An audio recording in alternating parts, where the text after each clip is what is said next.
app from the App Store. Unlock all the fun, including a chance to win up to $2,000 in PIN cash. All this and more. Make LeBear's Baton Rouge Casino your spring sports viewing headquarters. Must be 21 or older. Gambling problem? Call 1-800-522-4700.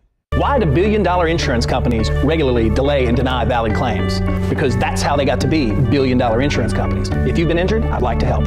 Spencer Callahan is the one to see. Call 387-2323. LA filing number 16-7969. WNXX, Jackson, KNXX, Donaldsonville, and WDGL HD2 Baton Rouge. This hour brought to you by Spencer Callahan Injury Lawyers, LA 21-12681. Offices in Baton Rouge.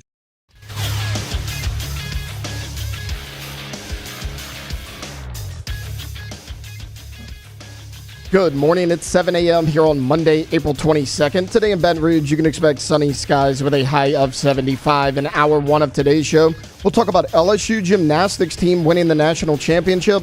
We'll also discuss some New Orleans Pelicans and maybe a little bit of LSU baseball. You can follow us on Twitter or Instagram at OTB_ESPN and watch us on YouTube at the 104.5 ESPN channel. Hour number one of Off the Bench, live from the Mercedes-Benz of Baton Rouge studios, starts now. Let we go! All-Star Toyota presents Off the Bench with Jacob Hester and T-Bob Hebert. Yeah! Off the Bench with Hester and T-Bob. Hey, they said I got to come off the bench. All-Star Toyota presents Off the Bench with Hester and T-Bob. Yo.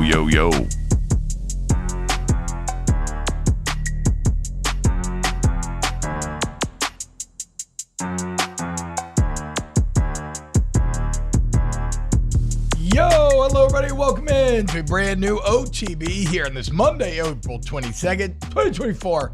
Hope you are having an excellent day as we got a full slate of sports to break down over the weekend. What a difference a week can make, right? Nearly all sadness last Monday, and, the opposite kind of true today. There was a lot of good over the weekend. Now, I wasn't perfect, and we'll get into it all, but whether it was the Pelicans finding their way to an actual playoff series, LSU baseball finding their way to a series win, or most impressively, this LSU Gymnastics team finding their way to a national championship the first time in 50-year history of the program. There was a lot of good to break down over the weekend. What's up, everybody? How we feeling? Yeah, a little mixed bag.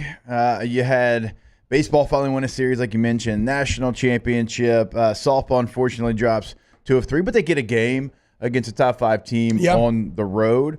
This weekend just felt like it was going well, and it had even more momentum,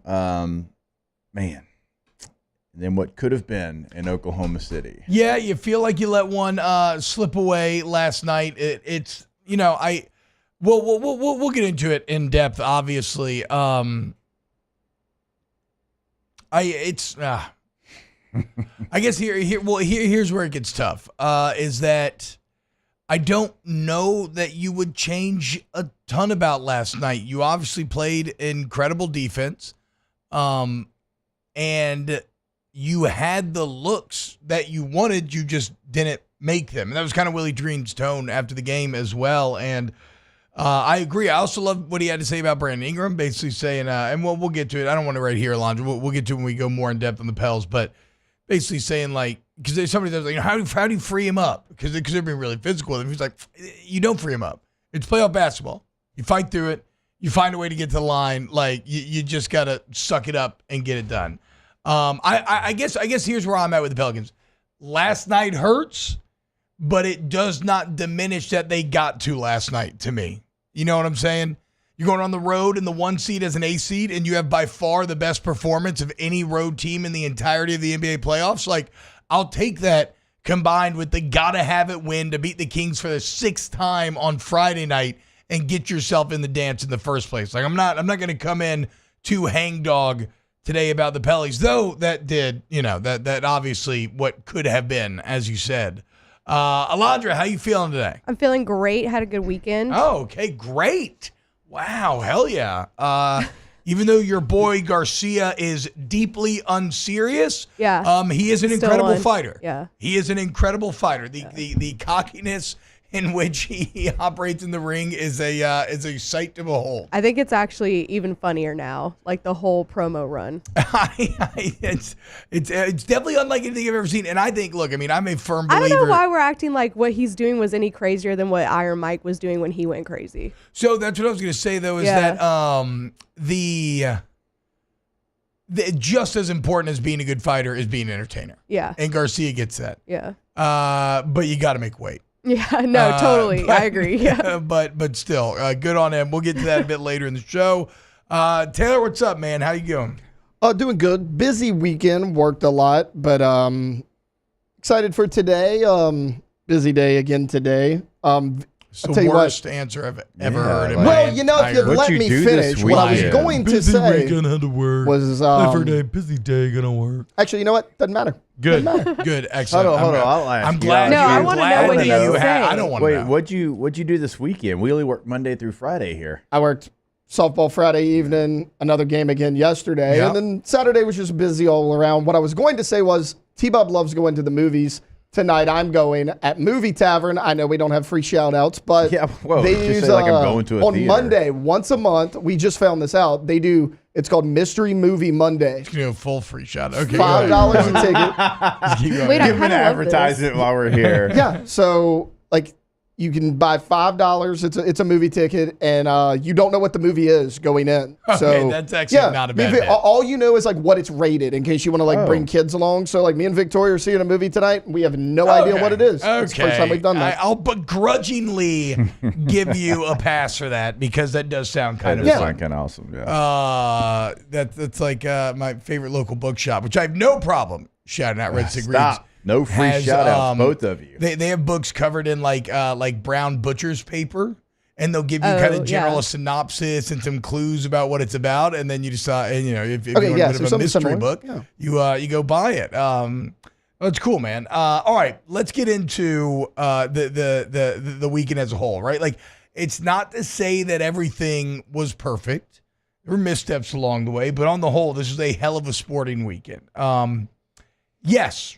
The Pelicans lose game one as a heartbreaker, but like I said, I still think overall it was a pretty objectively good performance. The problem is the same problem, Jake, that they've had all year long. They just can't score in crunch time.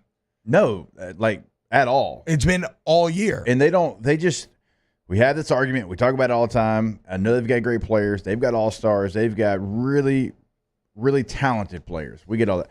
They don't have the dog at an end of a game situation. They don't have them. They haven't had them, and you look across the NBA and other teams have them. And again, I am not hating on the talent that this team has, the heart that they play with. They play with as much heart as anybody. Certainly when the bench comes in, I mean, you love to see the passion they have, but they don't have a guy at an end of a game situation that you're like, that's our dude.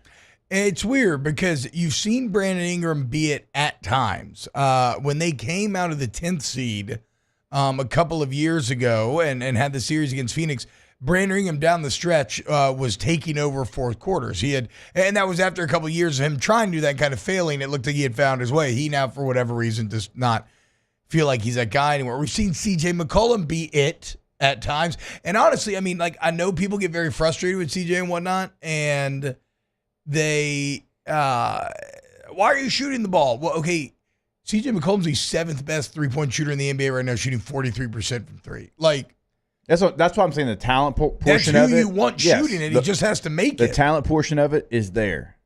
And he made big shots last night. But I'm talking about the shot. Because as you know, T, just like the block, the pass, the catch, like whatever sport you're playing, the pitch, it's that spot and that moment, it changes. There's a different feeling. There's a different situation that you have to rise above. So only 2 points over the last 3 minutes and 33 seconds last night. And really, unfortunately, it was a pretty incredible defensive stand in that fourth quarter as the Thunder went scoreless for over 5 minutes. I mean, how 90s does that final score feel? 94, 90. When's the last time you've seen an NBA game where neither team breaks into triple digits? So, and again, to kind of reinforce what we were talking about crunch time, Pelicans now 1-8 in games decided by 3 points or less. So it is. I mean, look, unfortunately, since it's been happening all year, I'm not going to sit here and pretend like they're just going to find some fix here in the playoffs. To me, this is like how Jaden Daniels had such clear areas in which he needed to improve the end of the offseason. Like for the Pelicans, whenever this year ends, their number one goal has to be figuring this problem out.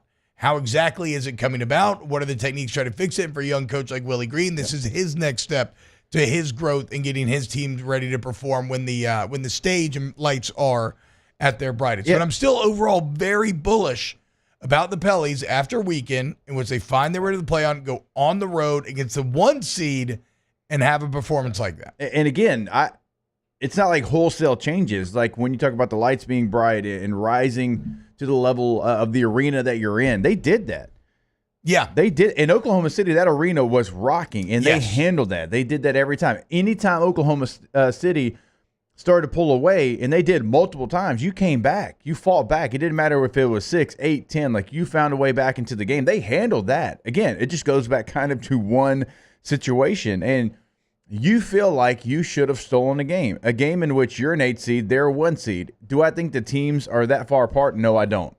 Because the Pelicans were more of a 6 team all season long, and then the situation with the play-in, I think these two teams are closer than a 1 and an 8. But still, going on the road and having that opportunity in a game in which your all-star didn't play well. No. I mean, he was missing in action for most of the game.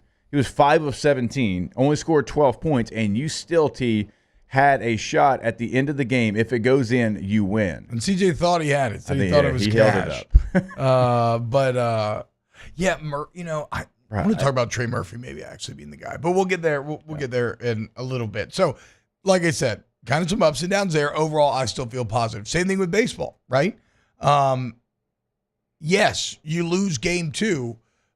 Shockingly, your Luke Holman game, when you had the massive pitching advantage, and you too came and had a pretty valiant effort there at the end, the exciting 2-run shot late to make it 8-7, maybe give you some hope that you were going to find a way to come back and win, and you don't, and that sucks. But you know what you did do? You finally won a game 3. You won a rubber match to win a series. And if I just wanted to go full sunshine pumper, which I'm feeling very optimistic on this Monday, Jake, you could almost argue that let's say if I told you beforehand, okay, you're going to win 2 of 3, that these are the 2 you would have chosen, right? Because you get a very confident, probably the most confident performance you've had all year long, save for the 6-1 Florida win, but you do it behind Gage Jump, 12-1 in game 1, which is great, run rule, all that stuff. And then, like I said, you finally get it done in game 3 when it has to matter, when you've been horrible all season long. And so, I can accept losing the Luke Coleman game because you'll normally win those. Those are normally going to be the ones where you have the most success. So I think there was even, like I said, on the whole, a very good weekend for LSU baseball in that regard. Yeah, look, you don't care which ones you win. If you're Jay John, you have to stack wins. Yeah. And was it surprising that the one game that you lost and gave up a ton of runs was when you had your ace on the mound? Absolutely, it was. But shout out to Gage Jump. That's who he can be. Yeah. That's the guy that when you're talking college baseball with anyone before the season, and it's not an LSU bias, all right? They're talking about everybody in the country. They're like, Gage Jump could end up being the best transfer in the country. I had multiple people tell me that. The game that you saw in Como on Friday night, that's the guy that they were talking about. Yeah. And so a good weekend for baseball over as well. Look, I originally planned on kind of rushing through those first couple and then getting gymnastics mainly this segment, but the clock has gone different ways. So actually, let's respect the clock. We'll stay on schedule. We'll go to break, and when we get back, let's celebrate the latest LSU national champion, this LSU Gymnastics team. They find a way to get it done in Fort Worth over the weekend. Keep it locked right here on Off the Bench. Off the Bench with Hester and T-Bob. ESPN Baton Rouge, New Orleans, Alexandria, and 1130 The Tiger. Trash Rangers. Look, we love Trash Rangers here because we love partnering with local business. And I don't know, if you look at all the types of businesses that we do advertising for, this has got to be near the top in terms of the difference between working with a local company and a national company who just truly does not give a damn about you and who keeps the trash here in our state while taking the profits out of state. Complete opposite. at Trash Rangers. They're efficient. They're reliable. You can communicate with them. They're there for you. They text you the night before about when they're coming to pick up your cans. So if you're in Livingston or Central Parish, you make the switch today. But no matter where you're listening from, if you or your business, you need roll-off dumpsters, any size, hit up Trash Rangers. They ain't got to check in with anybody. They figure out a way to solve your needs. Trash Rangers. TrashRangersLLC.com. Yeah, if you're in Ascension or Livingston, consider yourself lucky because, like, I put my trash out 12 hours too early because I don't get weekly text reminders. I can't do that. TrashRangersLLC.com. In times of need, get a full list of phone numbers, websites, and other important emergency information on the Demco Stormwatch page at 1045ESPN.com. Breck teamed up to reimagine your parks, and you imagined big. With your help, we went to work, creating 12 beautiful community parks across the parish. A family-sized water park, miles and miles of trails, and parks just for your dogs. There are more places to splash, to explore, to run wild, and even soar. You imagined, we delivered. Gold. Breck, your #1 park system in the nation. Bayou Chrysler Dodge Jeep Ram is taking $11,000 off the new 23 Dodge Charger. We're open for business in our beautiful new showroom and taking $11,000 off the powerful new Charger. All new Bayou vehicles come with a 1 million mile warranty. The crew at Bayou Automotive is going to do right by you.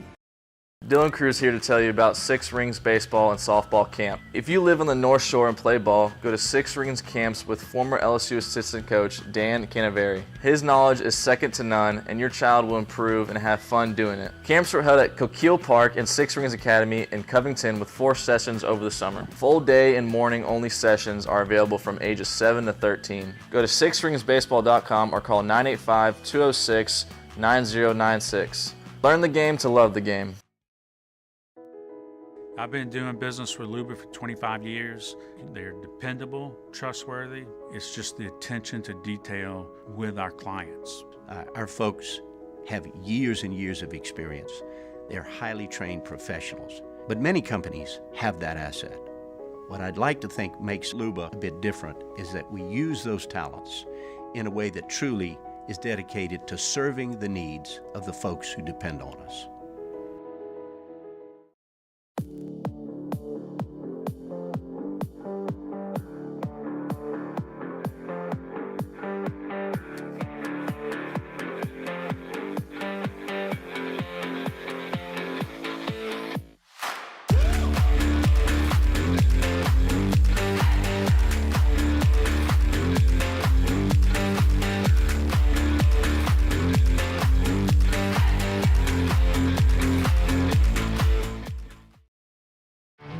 There it is, the extra mile, on the border of expected and extraordinary for those willing to go further, like vans customized for work or play, with safety and tech to keep you connected, supported by a 5-star sales, service, and finance team, and backed by the 1-star you know. So go the extra mile. It's never crowded, because so few have what it takes to go there. Mercedes-Benz Vans. Gulf Coast Bank and Trust is giving our customers the power to bank anywhere, anytime during this challenging event. And we're right there with you. Our mobile banking app is a smart...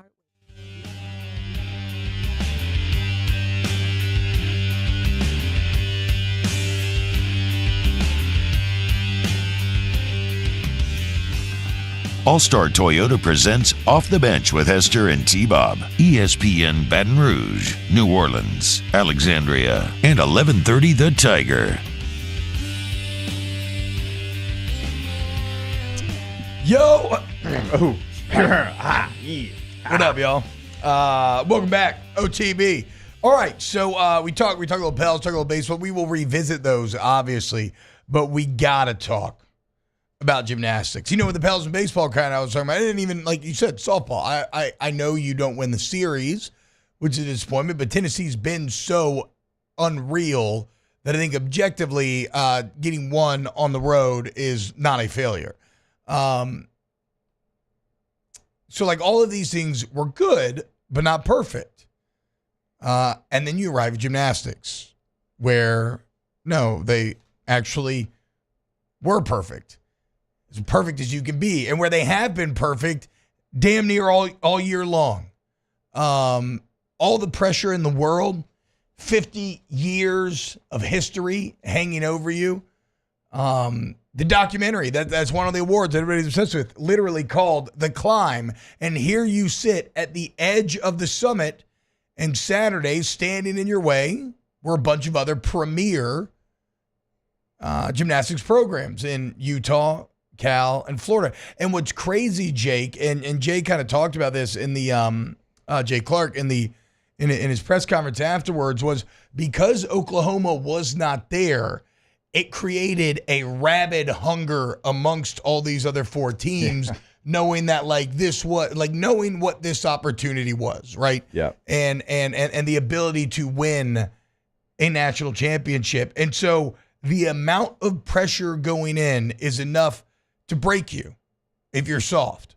But there is one thing that this team is not, and that is soft. And we knew that physically, right? We saw them fight through injuries last year and everything else. We've had them okay injury luck this year comparatively, but still, I mean, I remember when I was in college, knowing a lot of the gymnastics athletes, the injuries they deal with, the physical toll that it takes on their body, it's brutal. But I'm not talking about physical toughness. I'm talking about mental toughness. And so when you have your entire life's work on the line and you're losing going into the final rotation and you're staring down the beam, the harbinger of doom. You know, the floor is exciting. It's hot. It's cool. Everybody loves the floor. Crowd goes crazy. But the beam is where dreams die. It's intimidating. It's scary. It's 4 inches wide. It breaks you. And so you're losing going into that, and then you find a way to be perfect and get it done and lift the trophy and no excuses. And it's wild, Jake, because I think we can finally talk about this now. Behind closed doors, I think this gymnastics staff knew they had to get it this year. You know, Yeah. This was the year. They had the superstars. They had the returning experience. They had the huge freshman contributions from girls like Connor McClain and whatnot. Like, this was the complete team. This was the year. They talked about it all year, kind of in hushed tones behind the scenes, and they found a way to finish. And they did it all while looking cool as hell in the Ice Queen whites. I mean, the championship whites, the confidence it takes to bust those out on finals day, designed by former great LSU gymnast Reagan Corville. So it was just a magical night. And now the climb is finished as they have reached the summit of the sport for the first time in 50 years. Yeah, it was so much fun to watch and to see, Utah take that lead, and then Utah's going to the vault, and you're like, oh boy, oh man, you're going to balance beam, and like T-Bob said, like can you create the kind of scores that you need to go out there and be victorious? And then you look up, you mentioned McClain, she had the best balance beam score at the meet, right? That's going and that's taking a national championship. And then also you had the second best score 4 times over. You set a school record on balance beam when you had to go win a national championship. They set a school record with those beam performances yesterday. When you had to go win a national championship. And so you look at the performances. And then like for Finnegan to get up there and to know, all right, if I do what I always do in this event, we'll win a national championship. Now, if I falter at all, we're losing. No, like a literal national championship was on one performance, one balance beam routine, and she went out there and was, what was the final that she got a 9.95. Well, and it was, and to your point about knowing what was on the line, I mean, literally as she sticks the dismount, immediately tears jumped to her eyes. Like she was fully cognizant of all that pressure hanging over her head. But one thing that this team has always been spectacular at, and it's the hallmark, I would imagine, of any incredible gymnastics team, is they have an unreal ability to be present, to be in the moment, to not make the stage too big, and to not engage with the stage at the time of performance. Afterwards, you reflect, and that's when you think about what you just did. But they didn't look freaked out the entire time. Just absolute, just locked in. And it's something that I find to be sincerely stunning. You know, like there are things in this earth, Jake, that you just don't know, or you feel that, you know what, I don't think I could actually do that. And I'm not talking about physically like the work, right? Like I said, of course, right? I don't know how to do flips and spins and whatnot, but I'm talking about shouldering the burden of the pressure of having not just, because this is where gymnastics, I think, becomes wholly unique, is it's a deeply individual sport, but on the college level, it is also a team sport. So like you said, when Finnegan's on that beam, it is all up to her, but riding with her are all of her best friends and her teammates and everybody else that has worked together at this point, and everybody else that got the scores to set up that moment. But then it goes even beyond that. It goes back to Dee Dee Bro, all the great gymnasts of the past. Like I said, the 5 decades.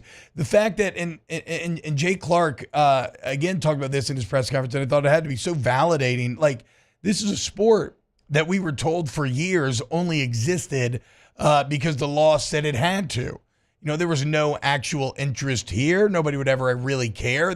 You only do this because Title IX and the federal court said. But it's kind of like what we talked about with the success of women's basketball and the ratings and everything here recently. We have learned more and more.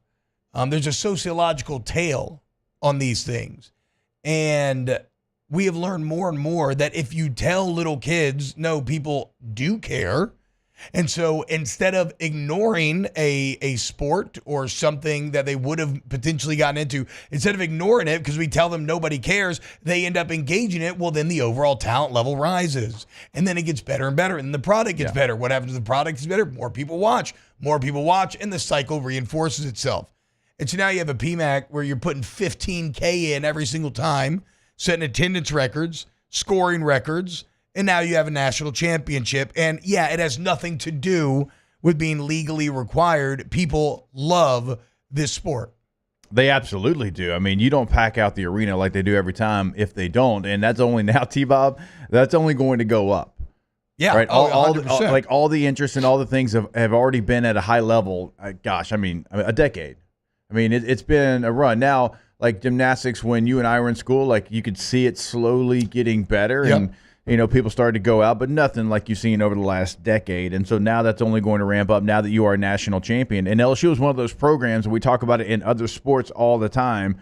You're so close, and you've been right there, and you've been in championship game situations and scenarios, and you just haven't been able. Now, you've been great, and it's not even a situation necessarily where you have lost it. It's other people have gone and won it, like Oklahoma, right? And so for them to realize the opportunity that they had, because there wasn't an Oklahoma, and that's not like, oh, you're scared of Oklahoma. And no, look, I think they would. I think they could overcome Oklahoma as well, for sure. But I know what you're saying. Yes. So they go out there and they still score over 198 yet again. Yeah. Always. So like it doesn't. Crazy. Like again, yes, you're competing against this team, but also like you're so focused on what you're doing that 198 was going to be 198 regardless. Yeah. No matter who else is out there performing. And you said it, like you could tell. All 4 of those teams did realize we've all got a shot here. We've all got a chance. And I'm not sure that that's always the case when you get to the Final Four, because it's kind of been like, okay, there's Oklahoma. There's going to be a 2 seed that's damn good. Yep. Like, do we really have a shot here at 3 and 4? That was not the case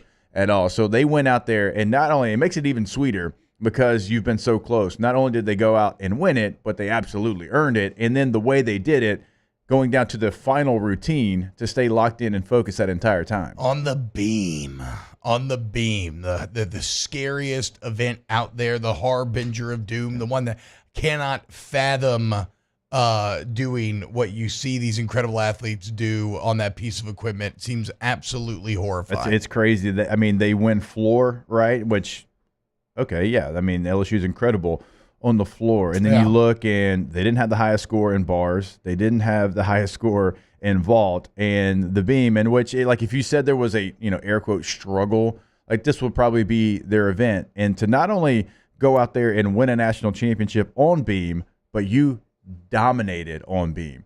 Like, you were 4.97. The closest to you was a 4.94. It's to me, it is such a testament to Jay Clark and how he has trained this team again mentally, and I'm not fully aware of like the full support staff on gymnastics and what their like sports psychology setup is like. And so I know there are other names that should be getting this credit as well. But ultimately, Jay, as the man in charge, who would have shouldered the blame if they had lost then? It would have been him, right? And so you get the credit also. But in that same vein, like he's talked about these techniques here on the show throughout the year when we've been having him on. And to Jake's point, there cannot be a larger validation of his process than setting a school record on beam to win a natty. Yeah. I mean, that's insane. That is presence, that is performance, that is being at your best when you have to be. It is everything that is terrifying about gymnastics overcome. And I don't know, just like with baseball last year, that run was so absurd, like it makes it all the sweeter. Yeah, I don't know that you can make this any sweeter than how it went down. And it was so funny hearing him talk about how terrified he was internally going into those final rotations, as he's just trying to stay in the moment, coach him up, but he felt he was almost like outside of himself, as internally he just had this wild, constant running monologue going on about being so tantalizingly close. We just have to finish, dude. And they did. Yep. And they did. And now they're champions. And you'll be forever remembered, and no one can ever take that away from you. And if you're Scott Woodward, that is yet another national championship for the tenure to hang your hat on. So and look, and then shout out to the Joe Burrow, Haley Bryant, who's been the best gymnast in the country all year long. And like I said, you had everything. You have a very senior laden team with great freshman contributors, but you also got to have your guy, your superstar. And Haley Bryant's been that for this team all year. So massive congratulations to this LSU Gymnastics team, national champs. Nobody can ever take anything away from you. Take it away. It is well earned, and it was really awesome, anxiety-ridden, but awesome to watch. And now, certainly, you get over that hump one time, T, and we mentioned some of the freshman performances already. Yeah. Like now, they can come in waves. And now you're losing a ton, no question about it. But it's always exciting to see, how do you handle the follow-up to a national championship? Yeah, I was reading today, I think like Kaya Johnson could potentially come back. Shinikova was hurt all year. Like you said, you got the good freshman McClain and company. So, yeah, but even then, again, we've seen it firsthand in other sports recently. It's tough to follow up no matter what. Right? Oh, yeah. Like, we should actually give Coach Mulkey and her squad, it's so funny how quickly it becomes spoiled, like, Elite Eight. We can just kind of, like, expect that. Like, no, look at what's going on with the baseball team, which I'm still bullish on going forward. But, like, it's tough. Look what happened at football after they won their natty. So, we'll see. But those are thoughts for another day. I will say this, weekend winner, the Paul Skeens, Livy Dunn power couple. I mean, now they both have natty rings to go along with everything else. Are you kidding me? And we didn't get to it on Friday, but Skeens out here striking out 8 and 3 innings of work, looking just as deadly, cocky, and efficient as ever up there. That smooth whip-like motion that he has. Whew. Damn. There's some wild Paul Skeens stats out there. Oh, really? We should get to them later. Some wild ones. And, we can certainly put all those together because he's doing things right now that nobody else in baseball is doing. All right, let's do this. When we get back, I do want to dive into last night's Pelicans game a bit more. Keep it locked right here on Off the Bench. Off the Bench with Hester and T-Bob. Go to Tommy's Windows, Doors, and Siding if you need windows, doors, or siding. Imagine that. GEAUXTommys.com is the website. You want hardy plank or vinyl siding, you want wood or vinyl windows, you want any type of door, you want Tommy's. You got a nice tax return? Congrats! Reinvested in your greatest asset, your home. Look, these sort of projects are always like in the back. You're like, man, I want to do it. Well, okay, get Tommy's out there, make them a part of your bidding process, and let them prove to you why they are the group to handle your job. GEAUXTommys.com. Yeah, we always encourage you to go check out that website, check out the testimonials of past clients, check out the gallery of work that they can do for you. I mean, whatever job that you have, they're going to be able to come in, they're going to know your space, know your job, and get it done. Tommy's been incredibly easy to work with. He's done it for me. He's done it for T. He can do it for you as well. Call him today, 225-250-8808. GoTommies.com. Our listeners fire off their opinions on the JimsFirearms.net hotline at 499-1045. Keep listening for your next chance to shoot us your thoughts with the JimsFirearms.net hotline on 1045 ESPN Baton Rouge. Gulf Coast Bank and Trust is giving our customers the power to bank anywhere, anytime during this challenging event. And we're right there with you. Our mobile banking app is a smart way to manage your money and time. Gulf Coast Bank and Trust, the bank that cares about you.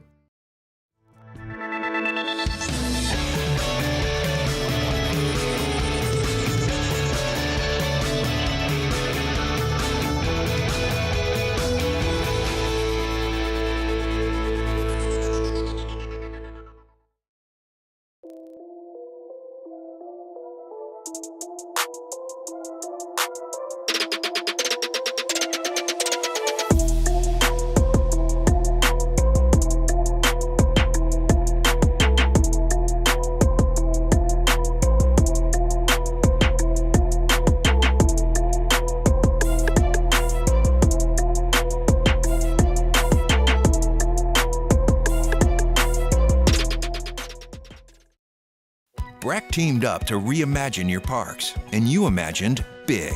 With your help, we went to work, creating 12 beautiful community parks across the parish. A family-sized water park, miles and miles of trails, and parks just for your dogs. There are more places to splash, to explore, to run wild, and even soar. You imagined, we delivered. Gold. Breck, your #1 park system in the nation. Electricity is all around us, and our families depend on it.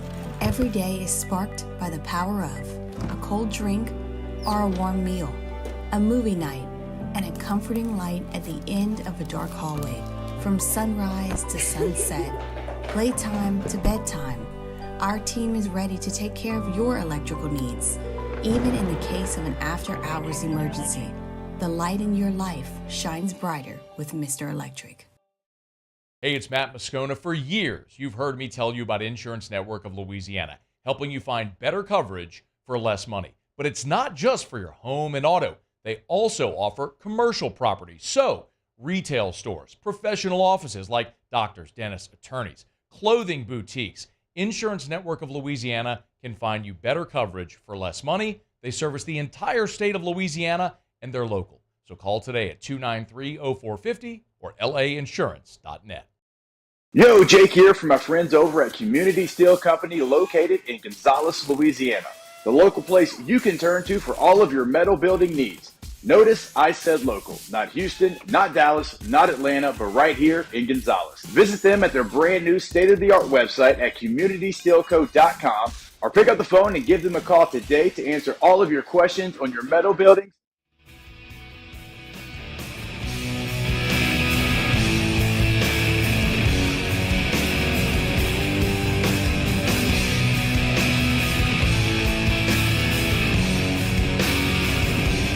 All-Star Toyota presents Off the Bench with Hester and T-Bob. ESPN Baton Rouge, New Orleans, Alexandria, and 1130 The Tiger.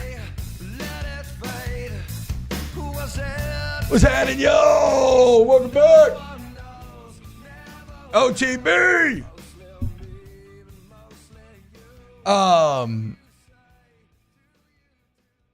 So last night, Pelicans. I mean, okay, but this is where it gets weird.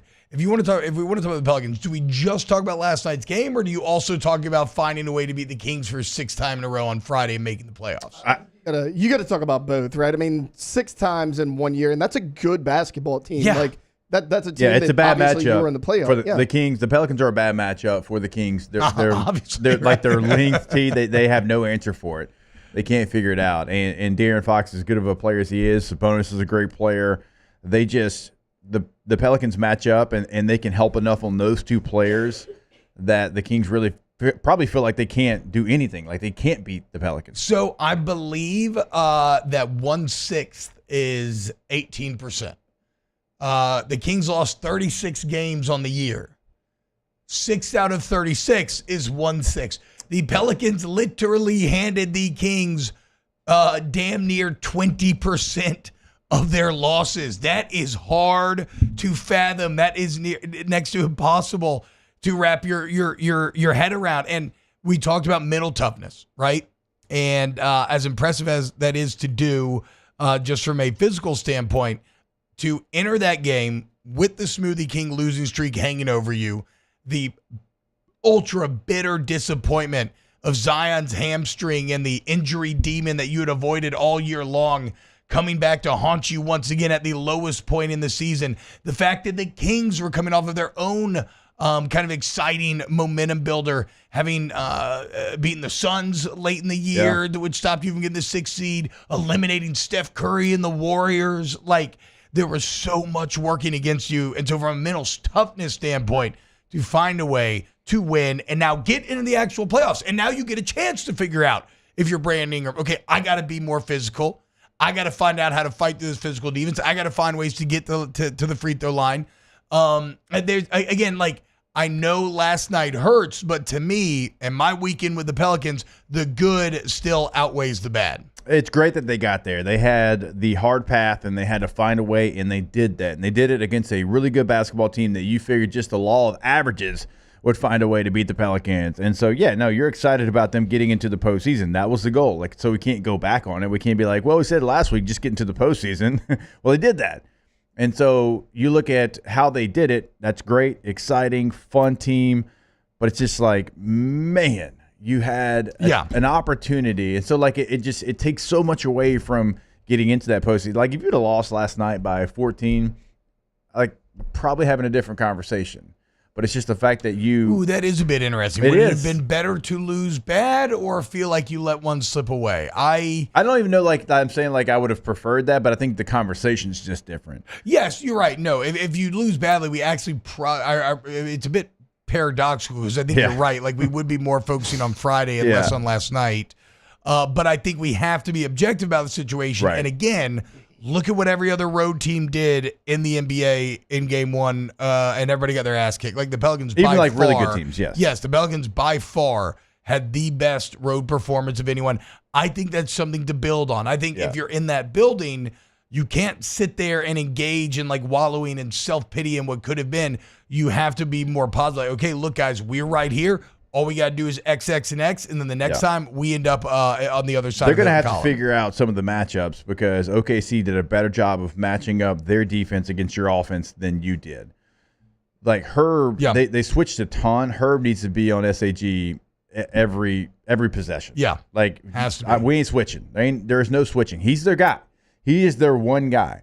Like, you look up, and it's him, and it's Chet Holmgren, and it's three guys that are built like NAIA linebackers. Like, that's what it is. Now, credit to those guys. They found a way, but that's what they look like out there. And if you have a guy that is a all-defensive first-team type guy like Herb is, you're not going off their best player. We're not switching. No. Because CJ ended up on him Yeah, far I mean, too that often. CJ can't do I mean, that. Larry was on him far too old often. to keep up with Shy. All right, let's talk about Brandon Ingram because obviously he's going to be as your only guy that's the kind of that has the former All-Star title. I mean, it's CJ there as well, but BI kind of viewed as your superstar right next to Zion and 12 points, 5 of 17 shooting.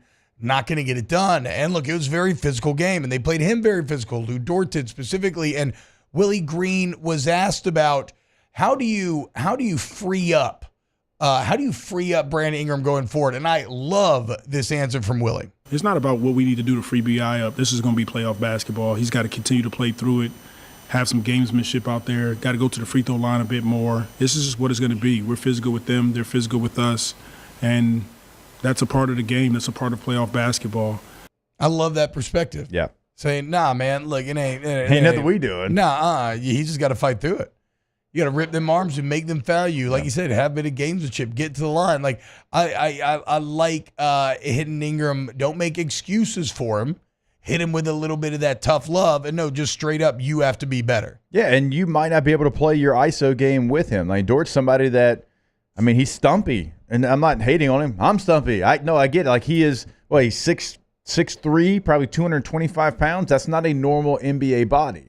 And so he is a physical basketball player. And so if you try to ISO him, he has a frame that is going to stop you more times than it's not. And he did that in this game. So use your, your speed, use your quickness, use your basketball skill that he doesn't have at the same level as you have. Instead, it felt like how many times you see B.I. try to back him down? B.I., that's not what you're going to do against a guy that's built like that. No, he's dense. He's very dense. I mean, they had three guys that looked the exact same. And, they used their physicality, just like Valanciunas used his physicality to dominate and get 20 rebounds. I don't know that there's a bigger single heartbreaker of a sequence than with 30 seconds left. You get about 14 offensive rebounds, 18 shots, can't knock down any of them. And I also liked what Green said there is, and this is probably one of the reasons why they kind of struggled in clutch time. They just got to have more poise. When you get those boards and you get the shot clock set back at 14, like you don't have to rush your shot. You can get up, set it up, try to create an in rhythm, solid look. And that was kind of the only thing that Green said. I think that he would I don't think he said exactly in these words, but everything else he was kind of asked about strategically was we had the looks, we just didn't knock them down. That was one of the things that he said I feel like they could definitely improve on. They could be better. Again, more poise in those moments. Let me ask you mentioned you had the looks, you did, and you didn't knock them down. We all know that. But it was also who was shooting the good looks. Like, I love Herb Jones. We all love Herb Jones. Herb Jones doesn't need to take 8 3-pointers in a playoff basketball game. Right? I mean, he's 2 of 8. And, again, like he had some good looks. And I am okay with him taking that shot. He's improved so much in shooting the 3. But, again, postseason basketball, every possession matters so much. Like, do you really want Herb Jones shooting 8 3-pointers? So I guess my only thing is like maybe because post Zion, I kind of feel like you're gonna have to shoot your way to these wins. But maybe I'm wrong there. But I mean, if Ingram's gonna be off that night, like where are those points gonna come from? How about we just have Trey shoot it literally every time, just from wherever he wants? Yeah, because Herb, Najee, Jose, they were. Let's see, 4 of 16 from beyond the arc. And look, if we're being honest, man, some of the big wins you had down the stretch, they were awesome, And that is as much as the 3 is the game nowadays. There still is something to the homespun wisdom that we were raised on of you live by the 3, you die by the 3. And on nights when you don't have it, now the Pelicans, because they play great defense, are better suited than a lot of teams to like if the Kings don't have, they're completely done every time. Right. But still, if they had made the shots at the rate that they did against Golden State, and this is a credit to Thunder defense as well, or like the Clippers when they had to have it on the Suns when they had that on that Sunday game. Well, yeah, then they win. So we'll see where it goes. I want to talk a little bit about Trey Murphy to close out hour number 1. Keep it locked right here on Off the Bench. Off the Bench with Hester and T-Bob. Get Gordon and get it done. 225-888-8888, 888-8888. Get Gordon, get it done today. You need somebody who's going to fight for you. Gordon McCurdy, you get in an accident to get you what you deserve. Remember, though, if you're a 2024 high school graduating senior, go to GordonGives.com and look up details on how you can win one of 12 laptops that we're giving away. So you want to start college off on the right foot with a brand new, sweet, awesome laptop, GordonGives.com. Go to GetGordon.com as well to find all the information about what they can do for you in the courtroom. Past client results, cases they handle. You can get a consultation on the website. You can ask a question on the website. It is all there right at your fingertips, GetGordon.com. On social media, as you know, it's always at GetGordon. It's going to be the handle on all major social media. See what they're doing in the community. Always have something going on there at Gordon. And then your area code in Louisiana, followed by 888-8888. In times of need, get a full list of phone numbers, websites, and other important emergency information on the Demco Stormwatch page at 1045ESPN.com. There it is, the extra mile, on the border of expected and extraordinary, for those willing to go further, like vans customized for work or play, with safety and tech to keep you connected. Supported by a 5-star sales, service, and finance team. And backed by the 1-star you know. So go the extra mile. It's never crowded because so few have what it takes to go there. Mercedes-Benz Vans. He's here. Anyone want a Coors Light? Oh, shoot, I forgot to play the song. I got a guy who can fix this.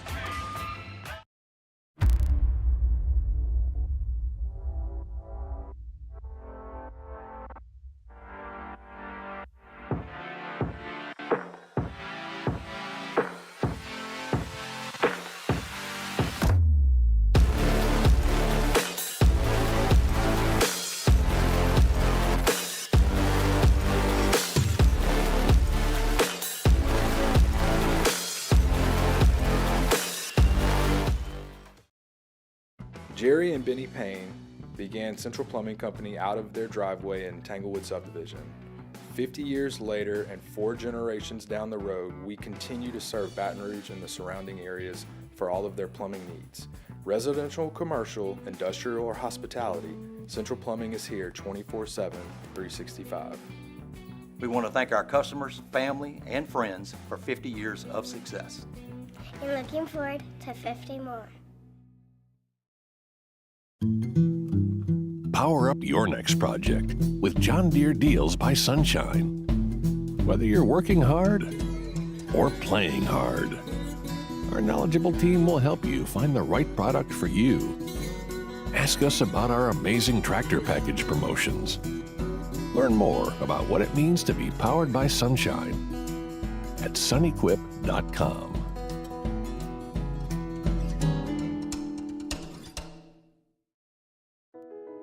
I've been doing business with Luba for 25 years.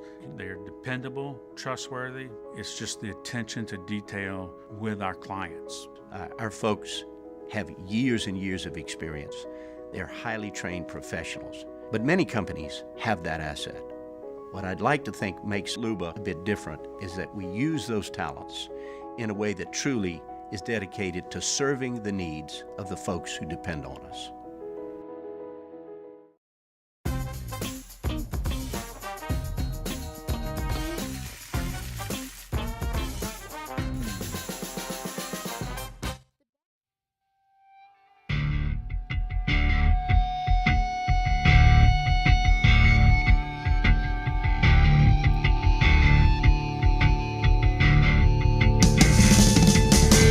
All-Star Toyota presents Off the Bench with Hester and T-Bob. ESPN Baton Rouge, New Orleans, Alexandria, and 1130 The Tiger. Hit the like button if you're watching on YouTube, youtube.com/1045ESPN, where you can always get involved, come hang out, get your takes in. Okay, so this is what I want to talk about with Trey Murphy. Is Trey Murphy actually the Pelicans' best chance of winning the series? And this is all a bit prison moment. I'm not entirely sure, right? But it just feels like more and more this year, he is your greatest threat. And if you think about the modern NBA, in which it is all 3 points and layups, who better than Trey Murphy, who can shoot it from the logo, like, shockingly consistently, right? But then also is this supreme athlete that can pump and drive and jump from right inside the free throw line and dunk it. Like his length, and to be clear, his defense is spectacular as well. And you saw it again last night. His length really gives people trouble. It just feels like if you talk about superstar potential, I feel like nobody on this team right now has more superstar potential than does Trey Murphy. And it's like, okay, if you're telling me Zion's out, and Brandon Ingram feels like I don't know if he's rusty, struggling. It almost feels like maybe Ingram's over the hump or something. I don't know. You know, like will Ingram ever get back to being the dominant force that he was a couple of years ago when he made that All-Star game? Maybe, maybe not. I'm not sure. But Trey Murphy's been on a consistent ascent. And sometimes playoff settings can write people's legends, and it's almost like you just want to pull the governor off and just say, okay, Trey, we're going to empower you to be the man, and you go shoot whatever you want to, and we'll let the chips fall where they may.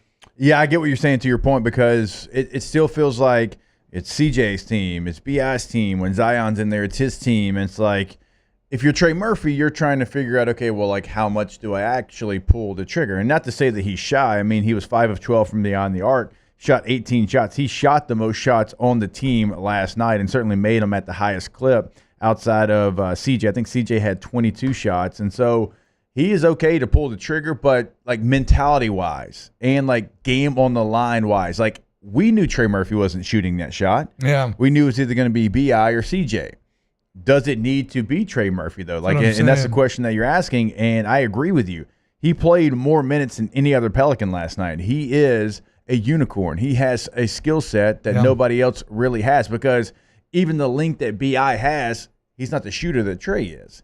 And so when you look at what you have somebody that is highly consistent, one of the best three-point shooters in the NBA, with the skill set that he has and the mentality that he has as well. Like, will you give yourself over to saying, you know what, Trey, like late game situation, if that happens again, you're our option? I mean, it's like, yeah, give him the option of being the guy, because eventually in his career, that's where he's going to end up. I firmly believe that.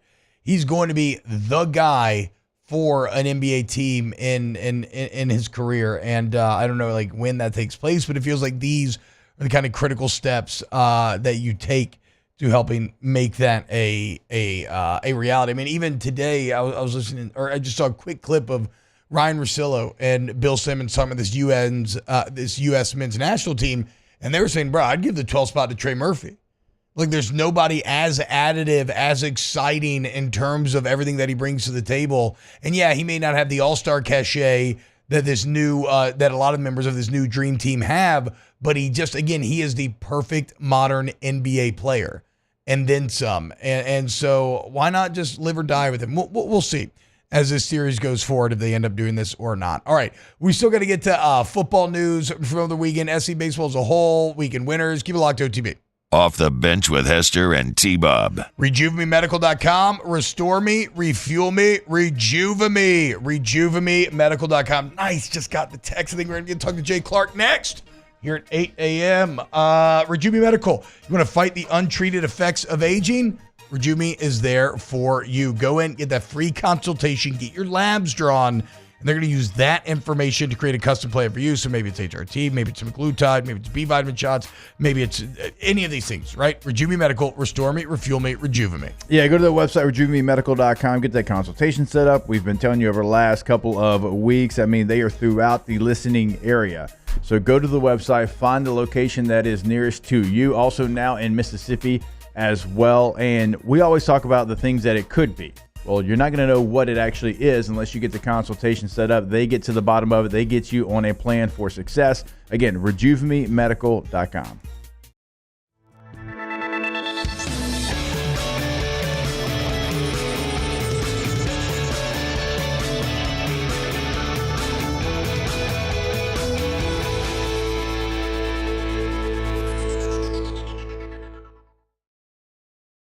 The Windsor Senior Living Community in Mandeville, Louisiana is a beautiful, vibrant apartment community geared towards seniors.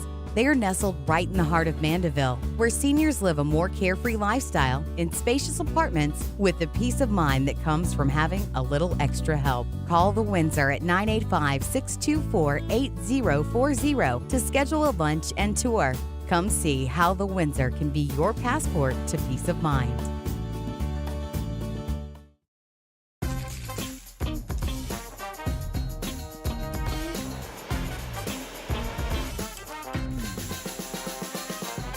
The best kept secret in town is out. Discover Tallulah at the Renaissance Hotel on Bluebonnet.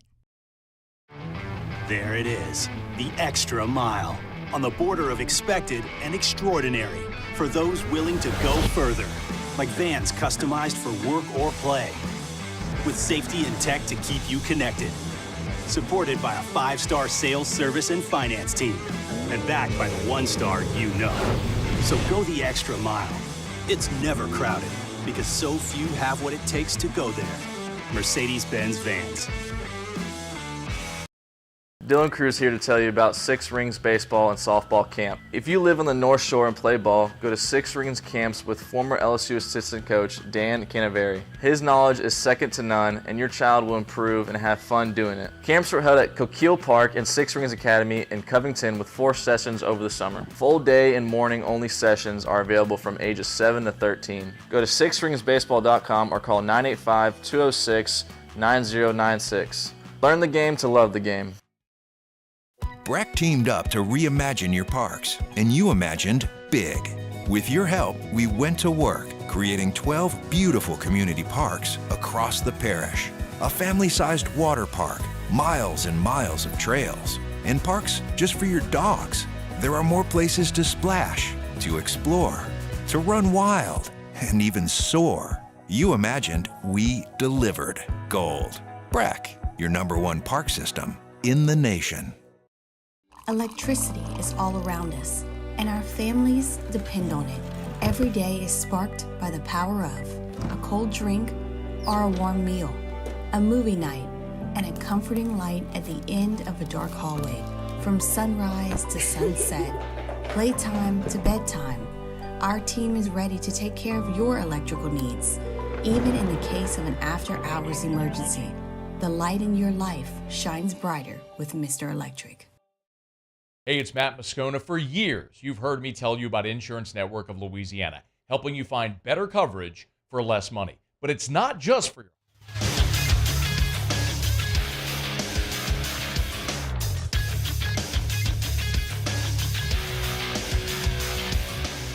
Good morning. It's 8 a.m. here on Monday, April 22nd. Today in Baton Rouge, you can expect sunny skies with a high of 75. In hour 2 of today's show, we'll talk to LSU head gymnastics coach Jay Clark at 8 a.m. We'll also talk the latest with the New Orleans Saints and LSU football. You can follow us on Twitter or Instagram at OTB_ESPN and watch us on YouTube at the 1045 ESPN channel. Hour number 2 of Off the Bench, live from the Mercedes-Benz of Baton Rouge studios, starts now. Let we go! All-Star Toyota presents Off the Bench with Jacob Hester and T-Bob Hebert. Yeah! Off the Bench with Hester and T-Bob. Hey, P, they said I got to come off the bench. All-Star Toyota presents Off the Bench with Hester and T-Bob. Yo, yo, yo. Yo, what is up, y'all? Welcome in, hour number 2, and I am so freaking happy to welcome on LSU head gymnastics coach Jay Clark here on Off the Bench, fresh off of a massive national championship win in Fort Worth over the weekend. Coach, what is going on, man? I know it's been a whirlwind of a 36, 48 hours, however long it's been. Where's your head at right now? We're still spinning, man. We're still we're having a good time. We got home yesterday and had just an incredible reception at the facility. So many fans turned out. We had such an incredible showing of our fan base up there in Fort Worth, and you know this place is special that way. So we got back and immediately got up there and had the welcome back ceremony with our fans, and our team just is just soaking it all in right now. We're all exhausted, but we're but we're having a good time.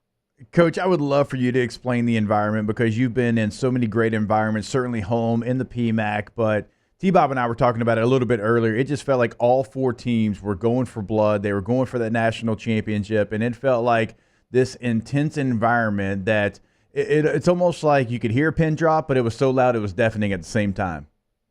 It was crazy because in the semifinals, the whole dynamic of the entire championship changed because when Oklahoma got eliminated in the semifinals, they were the 800-pound gorilla in the room, and we were the hunters, and in about 24 hours, we went from being the hunters to the hunted, it felt like.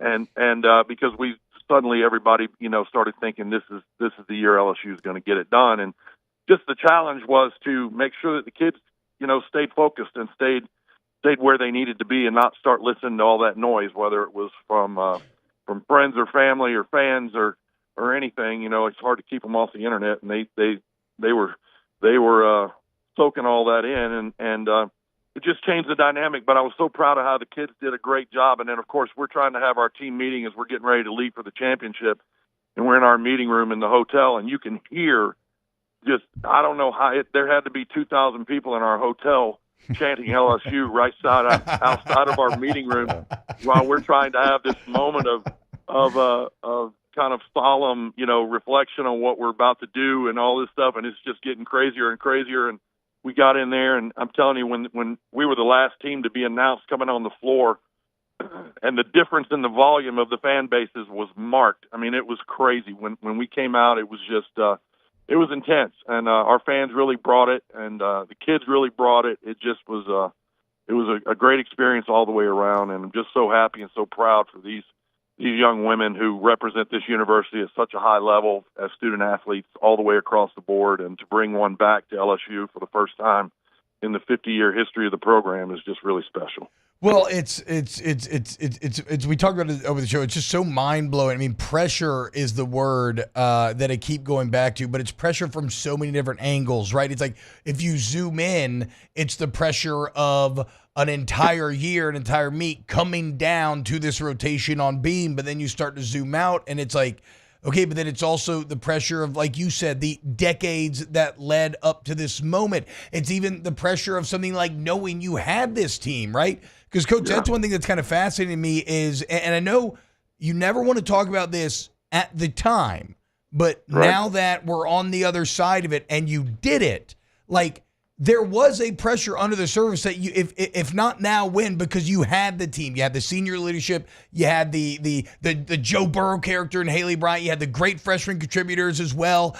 You had all the lessons gained from last year, overcoming so much adversity and injury and whatnot, than having relative health this year. How did you as a coach kind of handle that all year long, knowing that like this was such a good shot to finally reach the summit? Well, on the one hand, it was very comforting all year long because I saw the interactions going on with the kids, whether they were in the facility or in the gym and around the building. You kind of felt like they get it. I never felt this year that we were ever out of control, even when we had the problem early on at Missouri and we didn't compete very well, and then we lost a close one at Florida. It just felt like we were moving in the right direction all the time. But I'll say this, that all changes when it gets to crunch time. Coaches will put on the right face and say the right things, but inside you're churning, and it gets tough and it gets tight, and you've got to make sure you don't give that off to your team, and make sure that they understand that we believe in them and everything that we have said we've stood for the entirety of the year. I'll tell you, there's a cool moment that happened that was just really, really kind of told the whole story there at the end. It's on video somewhere. I'm hoping it ends up in our next episode of The Climb. But after Sierra Ballard just knocked it out of the park on balance beam, the first routine, Savannah got up and had a little mistake. There was a moment where Sierra pulls Aaliyah Finnegan off to the side, and there's a little exchange of words, and they both just look at each other and lean in and headbutt each other. Wow, hell yeah! And it was just there was it was that moment I thought, we're going to win this thing. You just felt like they weren't going to let it go. And so it was special, man. This is a special group.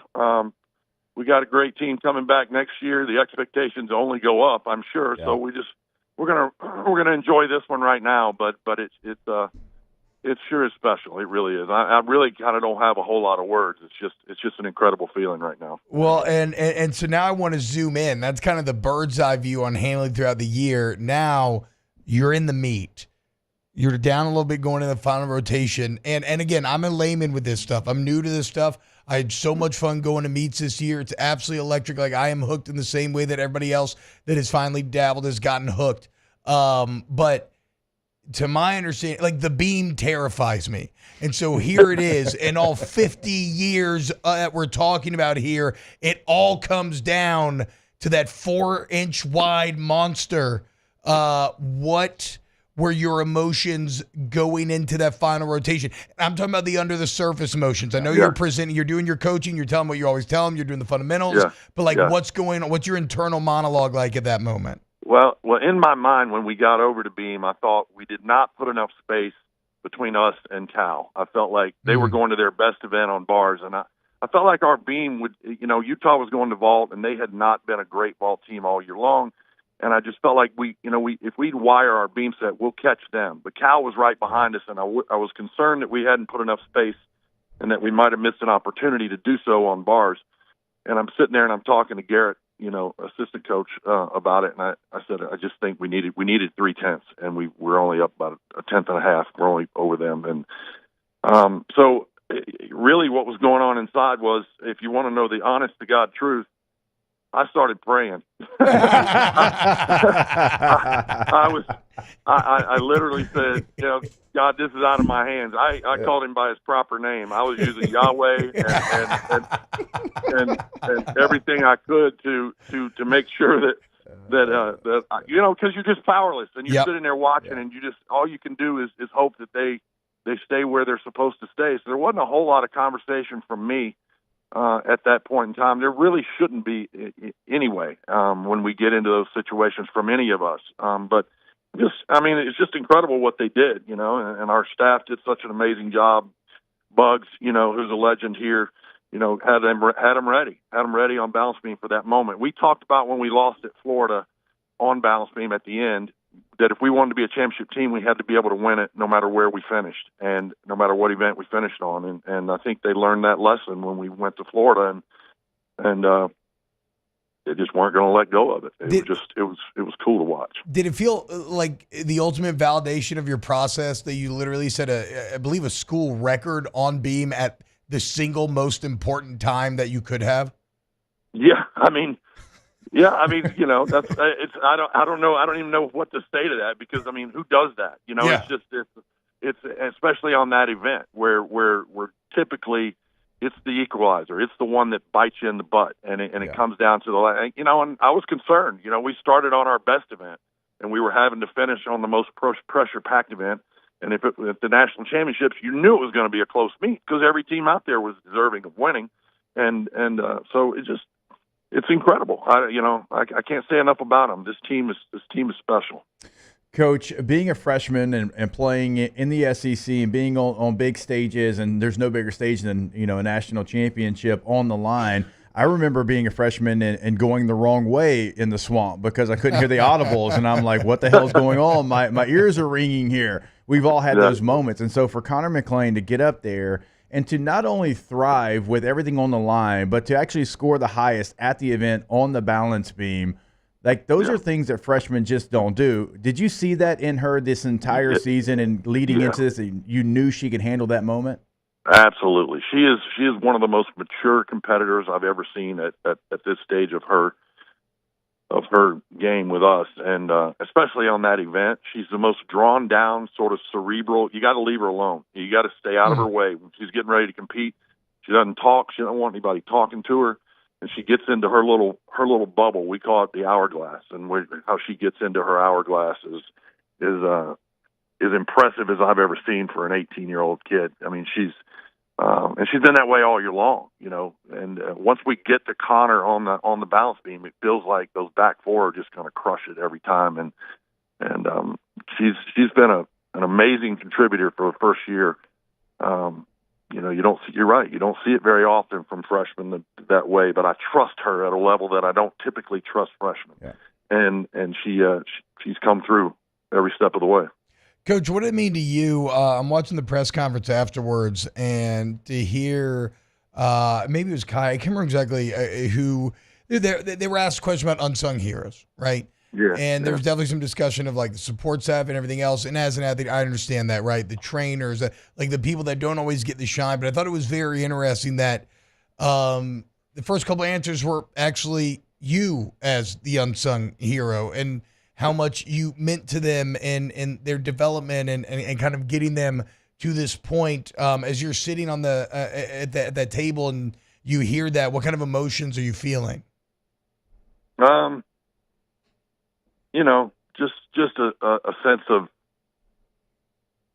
I don't know. It was just a sense of joy and proud of them. I was sitting next to them. Maybe they felt like they needed to say that. I don't know. I thought it came off as very sincere, Coach. And I'm an expert at reading the in between. As someone who had to get up there many times and maybe say very flowery things about a coach that I feel like I can sense when it's not necessarily objective truth. Yeah. Well, I think they understand that we care about them and we love them, and we pour into them as a staff, not just myself. Yeah. Our entire staff pours into them in every way possible, as people first, and then as athletes. And that's sometimes that's coach speak, and you hear people say things like that, but it's honestly at the core of our philosophy as a staff is to be relationship oriented with these kids and get them to understand the value of what we're doing rather than try to force them to do something because it fits our mold.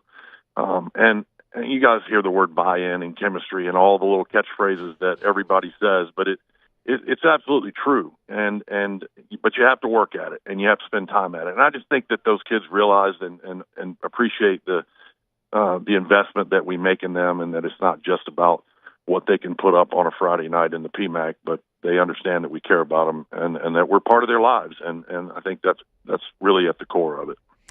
Coach, I was going to ask you about Finnegan in that moment where you knew, look, if you have a routine that you've done 1,000 times, you're going to win a national championship. Now, I didn't know there was a headbutt involved. If I would have known that, being a meathead like I am, I would have said there's no worries. Everything's going to be okay. But, like, there was this moment, like, she just takes this one final, like, just big, deep breath.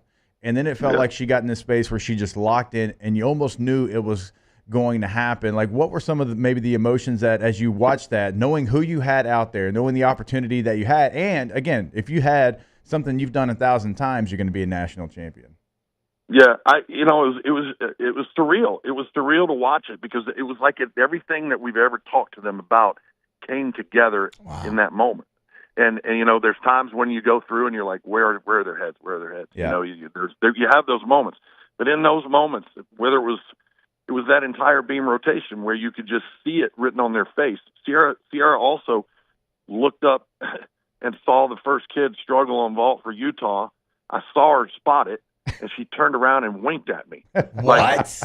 Like Bruh, I got this. that's some coach. alpha, I mean, and that's crazy. What? Yeah, and it was almost like just watch this, coach. I got it. Here we go. And there was just this level of confidence and level of me too. And it was a level of confidence and just a sense that they knew they were not going to give this thing up, and it was like a perfect storm came together there at the end, and it couldn't have been written any better.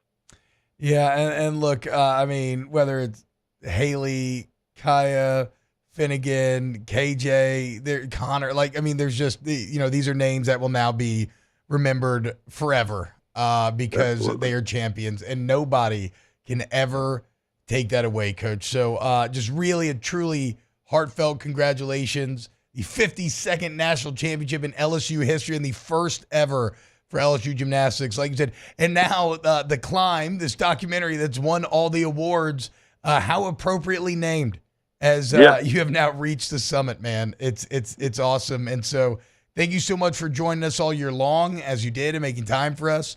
And, man, looking forward to more in the future, but certainly just sit back and really bask in this for as long as your coaching personality allows you to. I know how you guys are.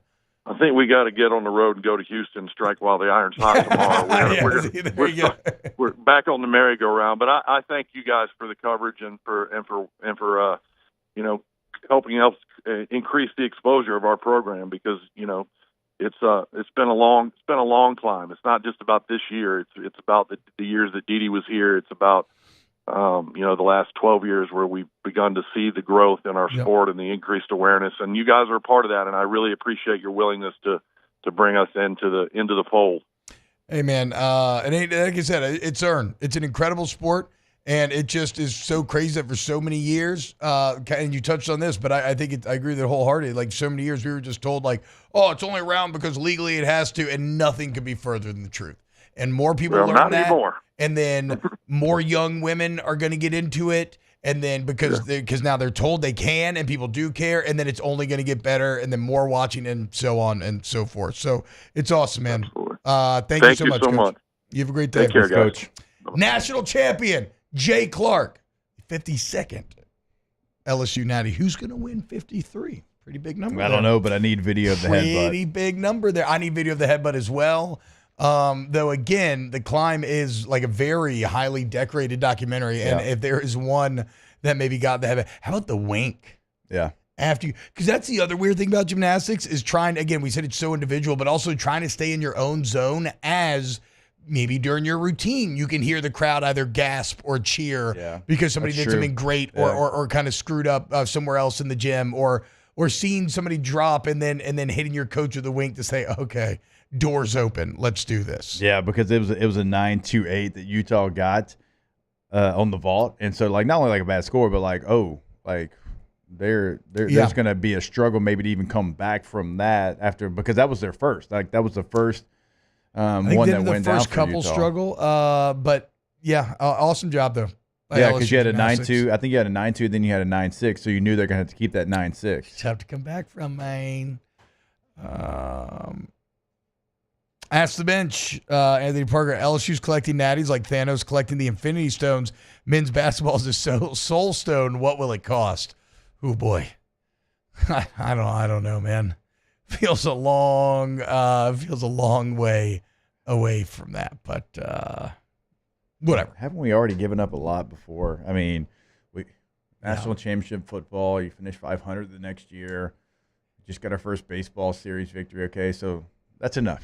Yeah, exactly. Like, I understand football and baseball, why the sports gods might punish us a bit because of how close we flew to the sun. I can't wrap around their beef with the Pelicans. You know, like that's what I can't figure out. Just leave us alone. All right. When we get back, let's get to some football talk here on Off the Bench. Off the Bench with Hester and T-Bob. ESPN Baton Rouge, New Orleans, Alexandria, and 1130 The Tiger. All-Star Toyota Baton Rouge, All-Star Toyota of BatonRouge.com. You go there today, and you can go see them off of Airline and Goodwood if you want to check out the incredible selection they've got right there on site. Maybe that, maybe you want a Tundra, a Tacoma, maybe you want, like me, a little minivan action. And Toyota Sienna, get one of those new hybrids where you save a ton on gas. Or maybe you just need a body shop. You need to get your car serviced. Go to the All-Star Toyota Service Center today, and, all makes and models are welcome. They'll get you right. All-Star Toyota Baton Rouge. When you go to that website, you'll find what you can buy new, you can find what you can lease, and you can find out what you can rent per day rental prices, right? And even if it's just for one day. And I mention all that because everything is available in all three of those processes: buying new, leasing, and renting. And so no matter what you're looking for to rent for your vacation, for your trip, they've got you covered. Go to the website, allstartoyotabatonrouge.com. Our listeners fire off their opinions on the jimsfirearms.net hotline at 499-1045. Keep listening for your next chance to shoot us your thoughts with the jimsfirearms.net hotline on 1045 ESPN Baton Rouge. Elevate brand visibility, ignite customer engagement with the power of radio and digital advertising combined. Guarantee Digital Media brings the two together as a trusted media partner in Louisiana for nearly a century. Claim your free digital audit at guaranteemedia.com. Bayou Ford has $10,000 off F-150s, $10,000 off the new F-150 truck, plus 1.9% for 72 months. And all new Bayou Ford vehicles come with a 1 million mile warranty. The crew at Bayou Ford is going to do right by you.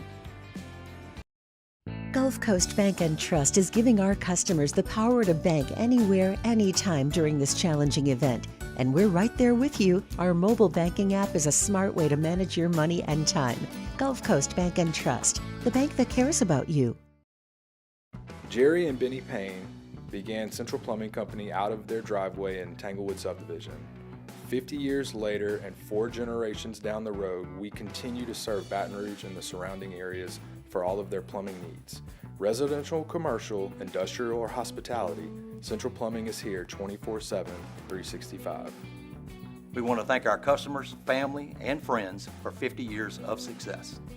And looking forward to 50 more. Power up your next project with John Deere Deals by Sunshine. Whether you're working hard or playing hard, our knowledgeable team will help you find the right product for you. Ask us about our amazing tractor package promotions. Learn more about what it means to be powered by sunshine at sunequip.com.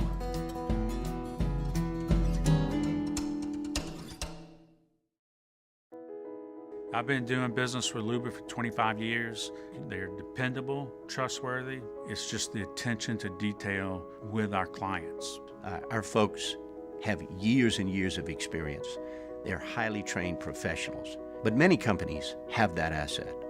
What I'd like to think makes Luba a bit different is that we use those talents in a way that truly is dedicated to serving the needs of the folks who depend on us.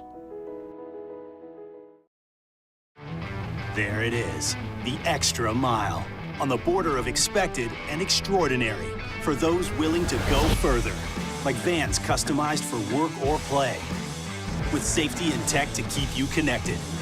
Supported by a 5-star sales, service, and finance team, and backed by the 1-star you know. So go the extra mile. It's never crowded, because so few have what it takes to go there. Mercedes-Benz Vans.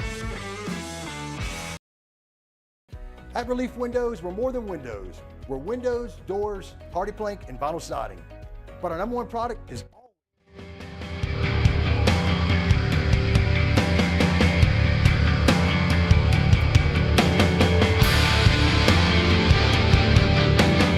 All-Star Toyota presents Off the Bench with Hester and T-Bob. ESPN Baton Rouge, New Orleans, Alexandria, and 1130 The Tiger. Yo, what's happening, y'all? Welcome in. OTB. Ooh, guys, still got goosebumps. What a fun interview to get to talk to Coach Jay Clark. Again, all the pressure in the world, find a way to get themselves to a national championship. Absolutely love it. We got weekend winners coming up at 9 a.m. We'll get to that a bit later. Taylor, do you have your NFL Taylor take of the day ready to go? Yeah, I do, actually. So you come up with a name and imaging for this. Have you thought at all about a name for what you want? Tailor-made. Tailor-made. I kind of feel like it has to be something with tailor-made. It is where everybody goes, but, you know, if your name's Taylor, it's what you do. And it is him literally making it.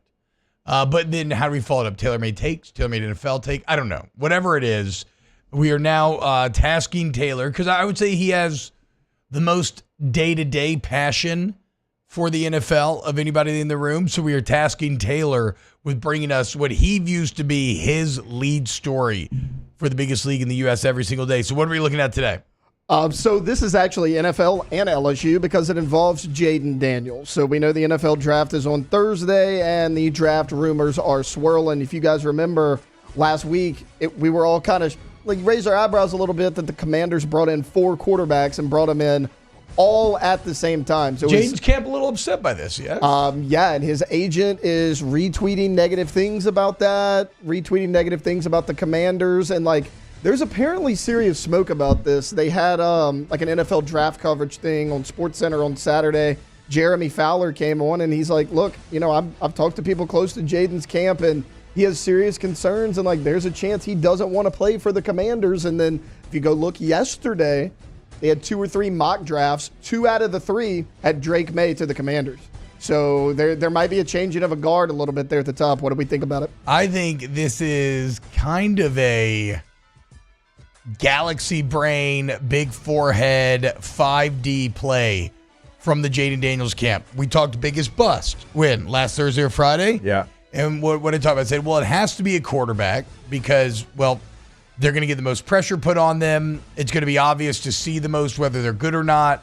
They're going to be in kind of rough situations. And then the thing was, and situationally, quarterbacks kind of rise or suffer the most based on where they land. And unfortunately, if you look at all of the QB landing spots, I feel like by a pretty wide margin, the Commanders are the worst landing spot, which led me to I didn't lean into the take, but kind of backdoor into, so like maybe the biggest bust potential is actually Jaden Daniels.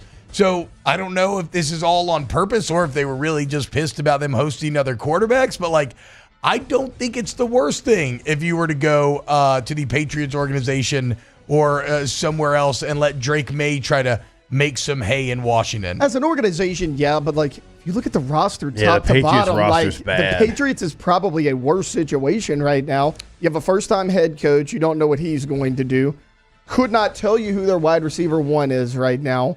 I mean, you got a couple solid tight ends. Neither could they. Their O-line is shaky. I mean, at least in Washington, you have Terry McLaurin. Yep. You got a couple solid receivers. You just signed Austin Eckler. He can help you out in the short passing game. Like, who do you have in New England? I originally thought that too, but then I started looking at it and I'm like, I don't know that the Patriots are a better situation. I agree with you. Zoomed in, just looking at this year's roster. Even post Bill Belichick, I still feel like the Patriots are going to be a far more competent Or then again, Washington has new ownership, right? So maybe that changes.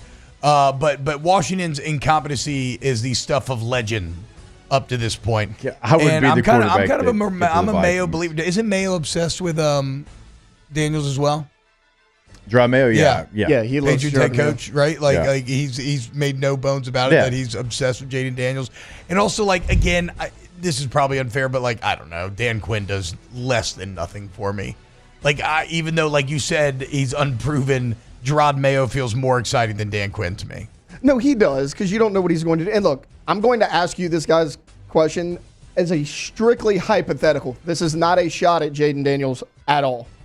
We were talking about, hey, why would they bring in all 4 guys around the same time? We're like, maybe it's to see how these guys react to it. Only one of them's reacted negatively that we know of right now, and it's Jaden. So, like, does that kind of make the decision for them? Well, I saw some interesting debate as to what is the actual alpha move. Is the actual alpha move to be pissed because I'm the man and you're bringing in these other guys? Or is the actual alpha move to not care because, I don't care. I'll just, fine, like I'm just fine with whatever. Yeah, I don't know. Like, I don't know if it's like T-Bob said, like if it's like, man, I do not want to go to Washington. Like, oh, there's an angle? I don't know if that's what it is. God, I would be the quarterback and like, I want to go to Minnesota. Find me a way to Minnesota. Yeah, because 1,000%. the two situations that are like of quarterback teams that are going to draft a quarterback that are actually set up are Chicago and Minnesota. Like Chicago's got a ton of weapons. Yeah, I know. There's just the only thing about Chicago too is these just whatever is in the ether that the Bears have never actually had great quarterbacks. I mean, they've won Super Bowls, they've played in Super Bowls, but they've never actually had a consistently great quarterback. It's insane. Like ever. Ever. Yeah. And they're one of the most historic NFL franchises. So it's like, whereas, I don't know, Minnesota just feels like they're perfectly set up for great quarterback play. Yeah, and then we'll see like what Arizona is going to do. Like, are they going to take a receiver at 4, or are they like, hey, this class has so many receivers and it's deep and we can fall back, and hey, if you want a quarterback, we're here at 4, right? And if you want to get ahead of where the Chargers are, and the Chargers aren't taking a quarterback, but the Chargers are willing to trade back, it seems like we've got the only pick. Like, they hold really the dominoes of the draft in their hands. I'll tell you what's going to be interesting is the debate. If May does go over Daniels, you're going to have the Daniels supporters saying, well, this is only because Daniels basically forced his way out of there. Whereas you're going to have all the take artists and scouts who've been on the May side of the equation. They're going to say, no, y'all are biased. Y'all are blind. This is clearly just because Drake May was better the entire time we tried telling you that. Well, those are the guys that are going to be linked together in this draft, right? I mean, it seems like every year there's remember when Burrow went number 1 overall, it was the Dolphins and Chargers. Like, is it Tua? Is it Justin Herbert? Those guys are still compared to each other all the time because it's like, oh, you chose Tua over Justin Herbert. Was that correct? Was that incorrect? It's going to be the same thing here. You know, the Patriots could also like trade out of 3. So we talked about that on Friday. If you're the Vikings and you're sitting there, and let's say it goes Caleb and Drake, and you love Jaden Daniels, like you could package together something. I mean, you got 2 first-round picks. Patriots do too, though, right? And the Patriots need players. That's true. That's fair. They need players fair. bad. That's fair. I mean, their roster is just not competitive right now, and so if the Patriots aren't going to go quarterback because they've got Jacoby Brissett, who could be that gap 1-year quarterback, and Mayo said so. Like, he's come out and be like, hey, look, I played against the guy. I've been teammates with the guy. I know the guy. Like, we could have a year where he's our guy, and then if it doesn't work out, the next year we could go get a quarterback. Yeah, but, are you going to be picking at 3 again? You're going to have somebody as exciting as Jaden Daniels right there. I feel you. Though. I, too, would love for Jaden to get to Minnesota. Like, that feels like he would be an immediate sensation, and the Vikings would be awesome. It just feels like probably J.J. McCarthy is. They could keep, I mean, Jets right now, there's been a lot of rumors about him going somewhere else. He's not signed to a massive deal. He's due for a massive deal, probably going to be the highest paid receiver of all time. Could you bring in another LSU guy and maybe get him to stay? So, galaxy brain move by Jaden Daniels? Or, I mean, what do you think, Jake? Do you think he's actually legitimately upset? Like, I mean, to have the representation retweeting negative things is a little strategic feeling. I don't know, because when not terribly emotional. Like, I don't know that it's very I don't know. Like, I don't know if it's uncommon because of where they're potentially being selected. Because for me, on my visit before the draft to San Diego, it was me, Peyton Hillis, and Owen Schmidt. Wow. Like, so it's you know what I'm saying? Racist. So it was they were like, just give us all the white fullbacks. Well, they were going to bring in a fullback, and all three of us went on the same day. So, oh man, I think maybe like Peyton was, or one of them was like Friday night. Owen was Saturday morning, and I was Saturday afternoon. But we were all three there at the same time. I feel like Owen Schmidt just shows up and just like chewing on a piece of rebar. Here to play. Whatever happened to him? Did he make it in the league? He was with the he made like Texans for a he little made while. It a little bit. Okay. I mean, he might have got invested. He made it a little bit. And my dog. All-time good Owen Schmidt moment was him literally just breaking his own nose open on his own helmet. Oh, like when he was with the Seahawks, it was great. It was fantastic. I mean, I know he had some run. Let's see. Yep. What are we talking? He played 4 years. Okay. There we go. Shout out Owen Schmidt. And Hillis made it what? I mean, look at you three. Look at you three. All of y'all holding it down, dude. He only had 11 rushing attempts in the NFL. I thought he would have had more than that because, I mean, he ran the ball at West Virginia. Fun West Virginia teams. It was. All right, when we get back, more OTB. Until it wasn't. And they Keep let it us in locked. the natty. Off the bench with Hester and T-Bob. Yes. Now, sports media's biggest rising star, Pat McAfee, damn near solely responsible for us having a national championship in 2007. The world works in mysterious ways. But there's nothing mysterious about calling Central Plumbing when you need any plumbing work done. They've been at it for 50 years, right? So same amount of time that LSU Gymnastics trying to make climb to this national championship summit. Central Plumbing's been out here just fixing and laying pipe. So you just call 925-8552. You go to centralplumbing.org today. You get 24/7 emergency service. Everybody's licensed, bought, and insured. Flat rate pricing, so no like surprise or hidden fees at the end. Great warranty once the work is done. Centralplumbing.org, centralplumbing.org. Yeah, when you go to their website, you'll see the fleet is ready to go. It's right there on the homepage. I mean, they got vans stacked on vans, right? So if you've got this huge project, don't worry. They can come in. They can fix that. They can upgrade you. They can do whatever that you need to get done over centralplumbing.org. In times of need, get a full list of phone numbers, websites, and other important emergency information on the Demco Stormwatch page at 1045ESPN.com.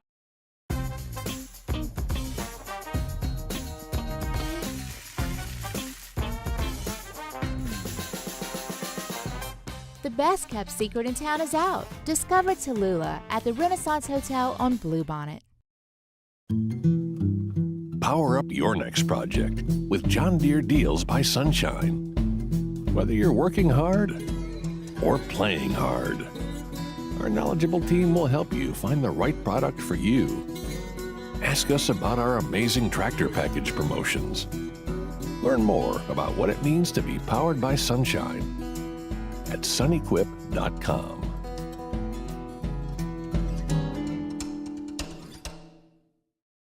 Bayou Chrysler Dodge Jeep Ram is taking $11,000 off the new 23 Dodge Charger.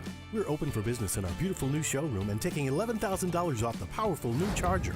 All new Bayou vehicles come with a 1 million mile warranty. The crew at Bayou Automotive is going to do right by you.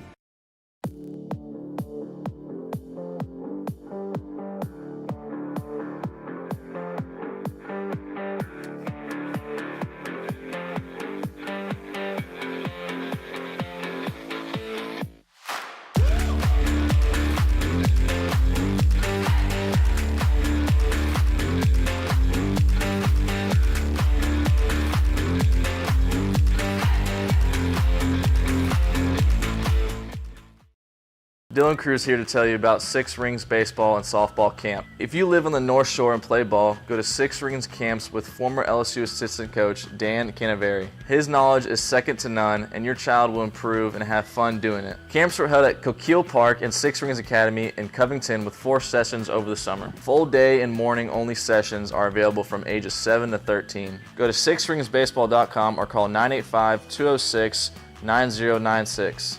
Learn the game to love the game. Breck teamed up to reimagine your parks, and you imagined big. With your help, we went to work, creating 12 beautiful community parks across the parish.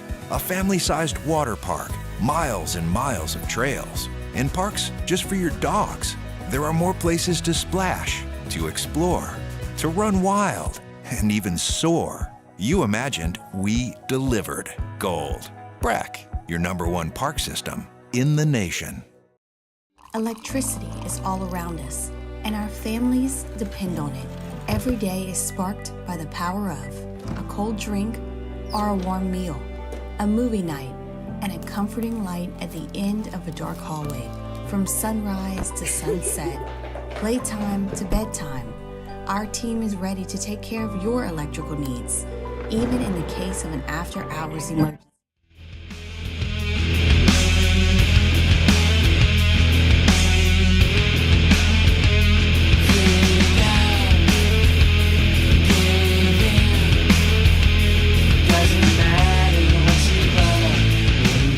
All-Star Toyota presents Off the Bench with Hester and T-Bob. ESPN Baton Rouge, New Orleans, Alexandria, and 1130 The Tiger.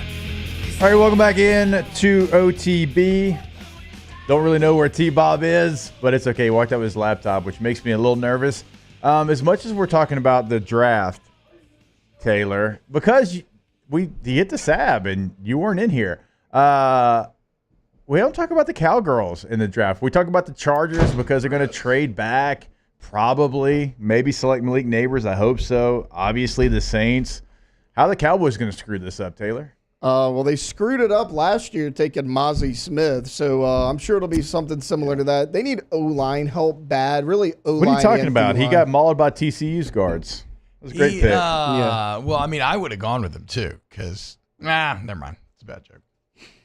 I was going to do like a mozzarella sticks thing, Mozzie sticks, but no. I appreciate the effort. There was no effort. You thought about it. You thought about it. Yeah, no, never mind. Whatever. Go.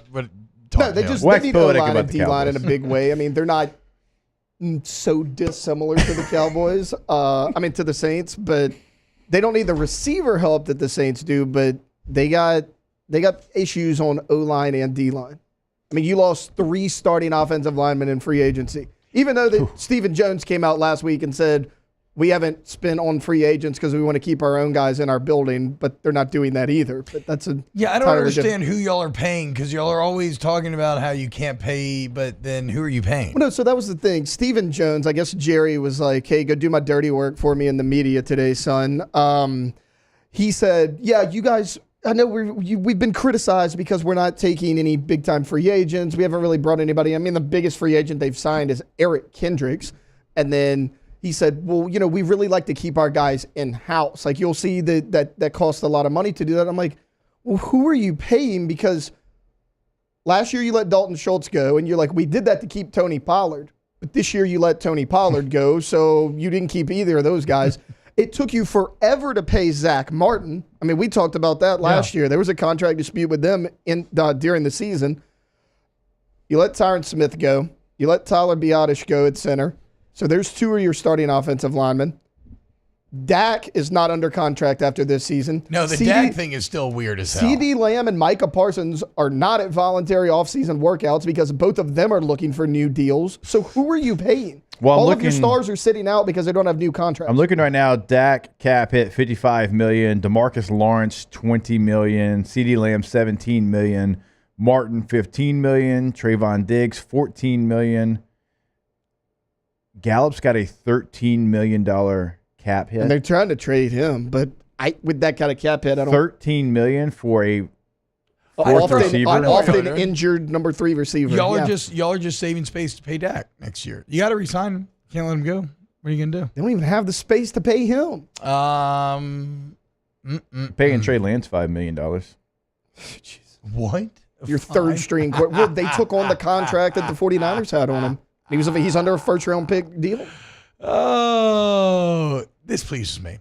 Yeah. All right. I do want to remind you, AgTim Baton Rouge, all your AC, heat, and electrical needs, AgTim is there for you. They have been forever. They say service to the highest degree. It is their core ethos, their mission statement of sorts. Like when we toured the building, it's written everywhere around there. And you'll be pleased to know that ain't just talk. They walk that walk. which is why you go and look at the Google online reviews. Despite having thousands of reviews, they're carrying a 4.9 out of 5. I mean, it really will blow you away. Also, generators, storm season coming up. You need one. Get a free professional estimate from AccuTemp of Baton Rouge. Go to AccuTempBR.com.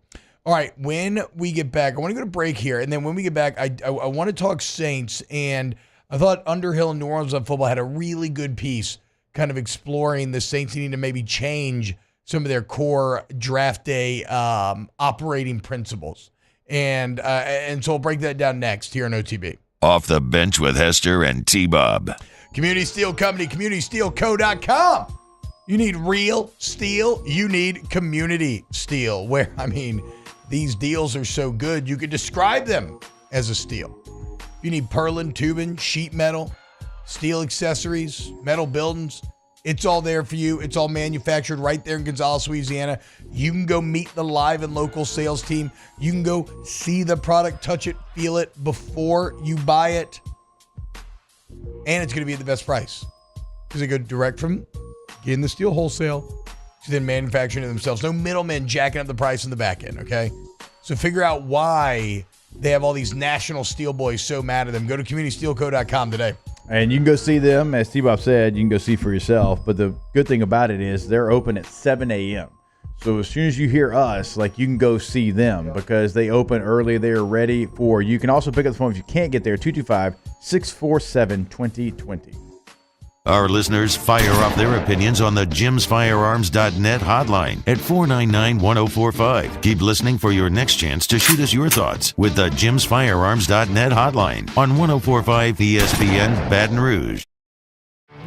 There it is, the extra mile, on the border of expected and extraordinary for those willing to go further, like vans customized for work or play, with safety and tech to keep you connected. Supported by a 5-star sales, service, and finance team. And backed by the 1-star you know. So go the extra mile. It's never crowded because so few have what it takes to go there. Mercedes-Benz Vans.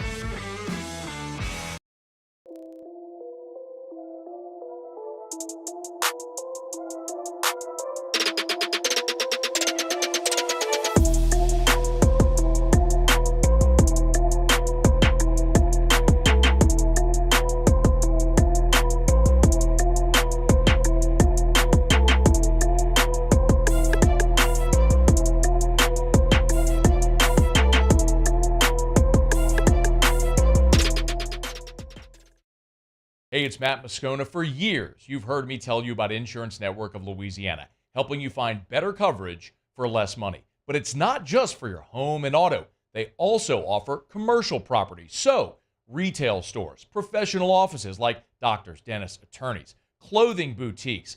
Insurance Network of Louisiana can find you better coverage for less money. They service the entire state of Louisiana, and they're local. So call today at 293-0450 or lainsurance.net. Bayou Ford has $10,000 off F-150s, $10,000 off the new F-150 truck, plus 1.9% for 72 months. And all new Bayou Ford vehicles come with a 1 million mile warranty. The crew at Bayou Ford is going to do right by you. Jerry and Benny Payne began Central Plumbing Company out of their driveway in Tanglewood subdivision. 50 years later and 4 generations down the road, we continue to serve Baton Rouge and the surrounding areas for all of their plumbing needs. Residential, commercial, industrial, or hospitality, Central Plumbing is here 24/7, 365. We want to thank our customers, family, and friends for 50 years of success. And looking forward to 50 more.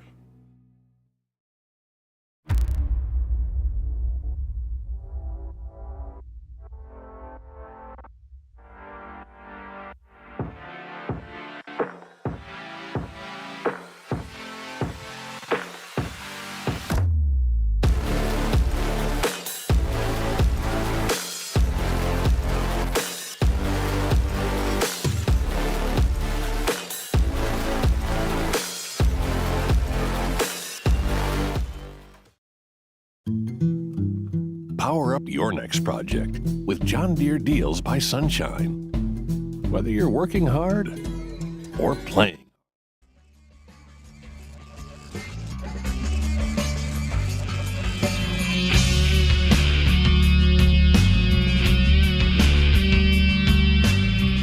All-Star Toyota presents Off the Bench with Hester and T-Bob. ESPN Baton Rouge, New Orleans, Alexandria, and 1130 The Tiger. So Nick Underhill, NewOrleans.football is the site. We have Nick on every Tuesday. I love Nick and Mike's work when it comes to New Orleans Saints. And they lay out a pretty clear set of guiding philosophies that the New Orleans Saints have operated with under Mickey Loomis when it comes to the NFL draft. And these are not going to sound crazy if you are a fan of the Saints and you follow the team. One of them would be they don't trade down.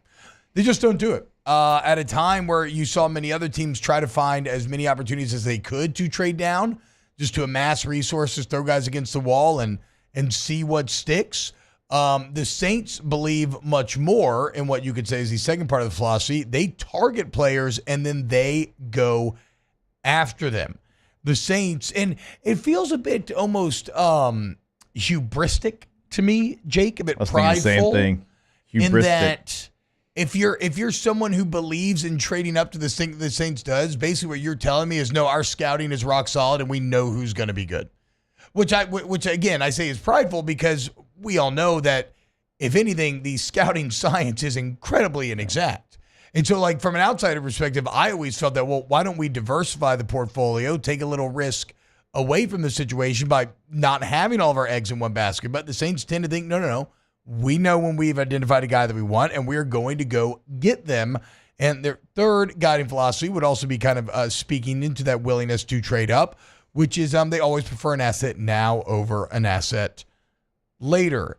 And I think that this all makes sense in a world where you have Drew Brees.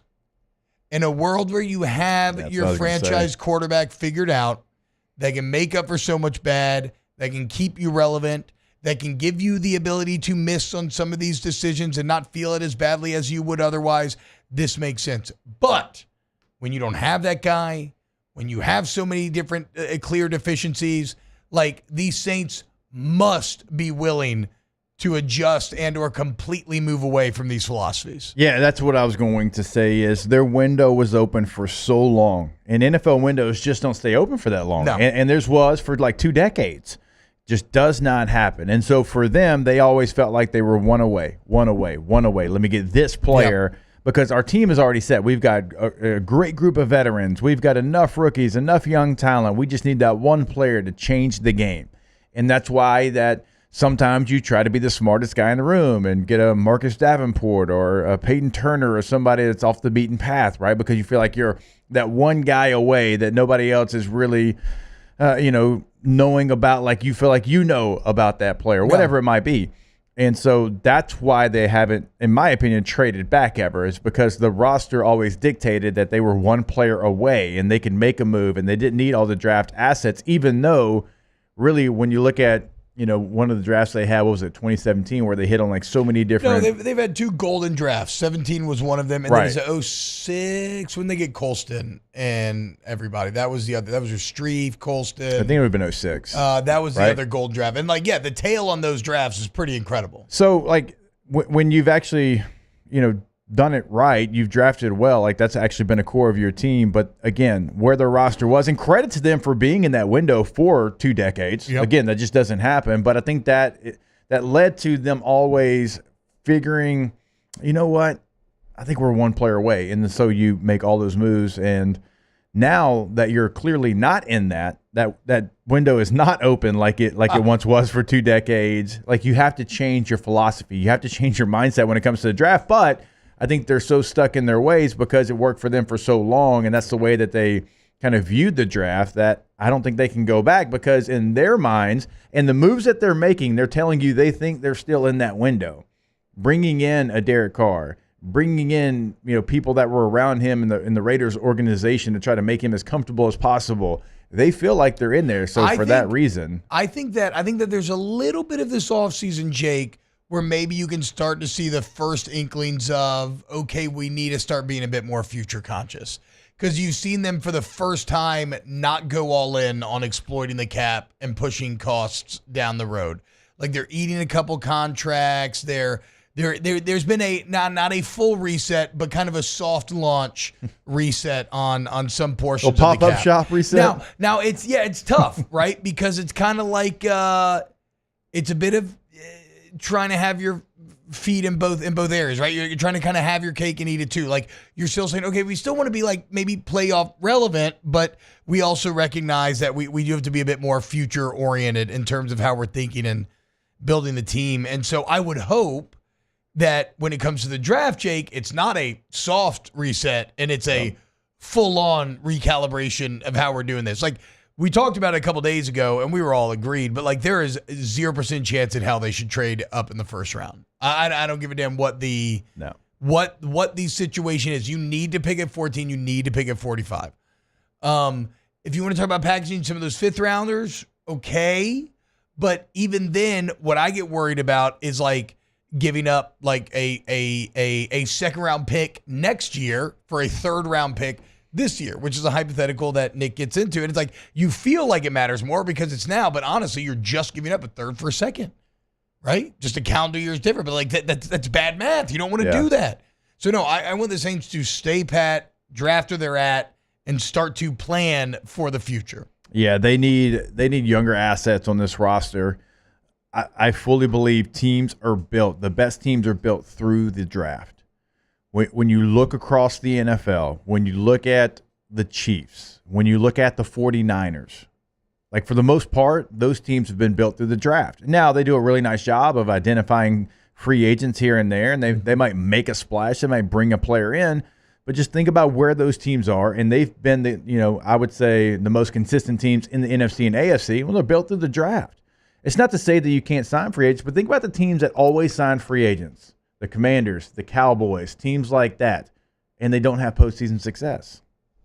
We'll know here in a couple of days what this front office is thinking. More OTB next. Off the Bench with Hester and T-Bob. Go to Coleman Roofing and Construction, colemanroof.com, colemanroof.com. You want the most reliable, the most respected, and the most complete roofing company in Louisiana. You want Coleman Roof. Like I continue to tell you, any size job, residential or commercial, Coleman's got your back. Any type of roof you need installed, they have certified installers for all the major brands. They got you.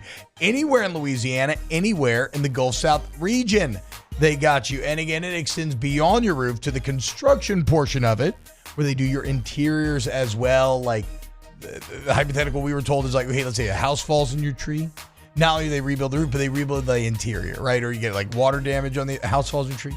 I just caught it. ColemanRoof.com. If a house falls on your tree, a squirrel. You call somebody and you let them know what you just saw, but then you call Coleman Roof. They're complete. They even do squirrel roofs. That's who I was talking to.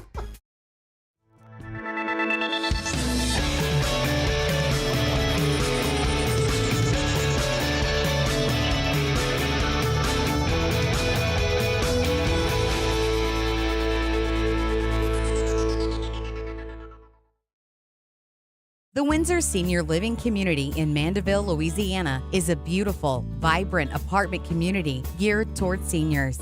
They are nestled right in the heart of Mandeville, where seniors live a more carefree lifestyle in spacious apartments with the peace of mind that comes from having a little extra help. Call the Windsor at 985-624-8040 to schedule a lunch and tour. Come see how the Windsor can be your passport to peace of mind. Yo, Jake here from my friends over at Community Steel Company located in Gonzales, Louisiana. The local place you can turn to for all of your metal building needs. Notice I said local, not Houston, not Dallas, not Atlanta, but right here in Gonzales. Visit them at their brand new state-of-the-art website at communitysteelco.com or pick up the phone and give them a call today to answer all of your questions on your metal buildings, roofing and sheet metal, and any other steel needs you or your business need at 225-647-2020. There it is, the extra mile, on the border of expected and extraordinary for those willing to go further, like vans customized for work or play, with safety and tech to keep you connected. Supported by a 5-star sales, service, and finance team, and backed by the 1-star you know. So go the extra mile. It's never crowded because so few have what it takes to go there. Mercedes-Benz vans.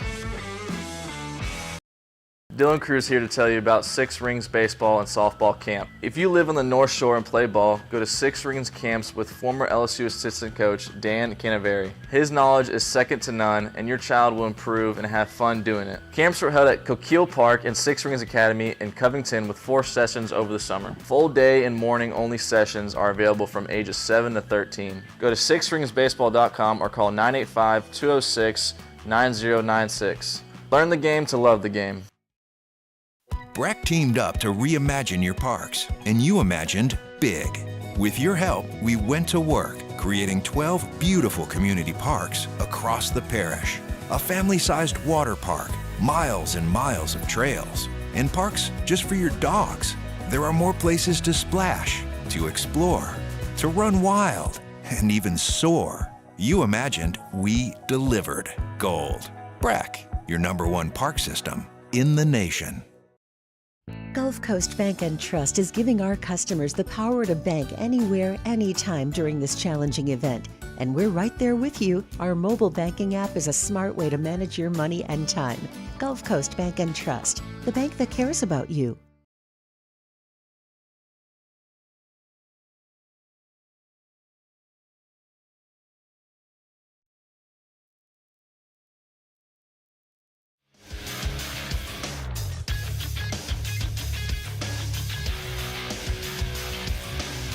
Good morning. It's 9 a.m. here on Monday, April 22nd. Today in Baton Rouge, you can expect sunny skies with a high of 75. In hour 3 of today's show, we'll have weekend winners at 9 a.m.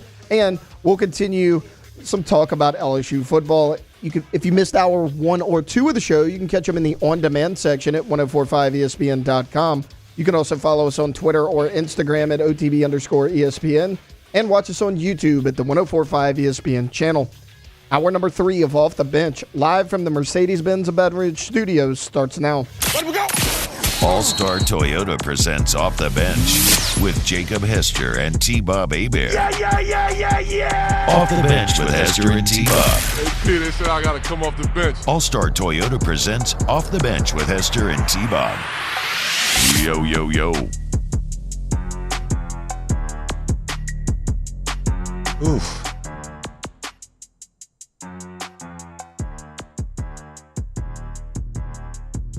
Between these Ninja Turtle videos and now her just dropping new photos, her album, it's too early. It's too early for this, guys. It's Monday. Need to relax, internet. Michael Tracy with a very interesting tweet. It's fascinating. Elon Musk can send reusable rockets to space, but cannot stop porn bots from commenting on every single Twitter post that is made, which is, Twitter, which I still enjoy more and more, feels like from It's a Wonderful Life, what happens to Bedford Falls if George Bailey never exists. I mean, it is Pottersville to the max out there on these Twitter streets right now. Hour 3 of OTB, though.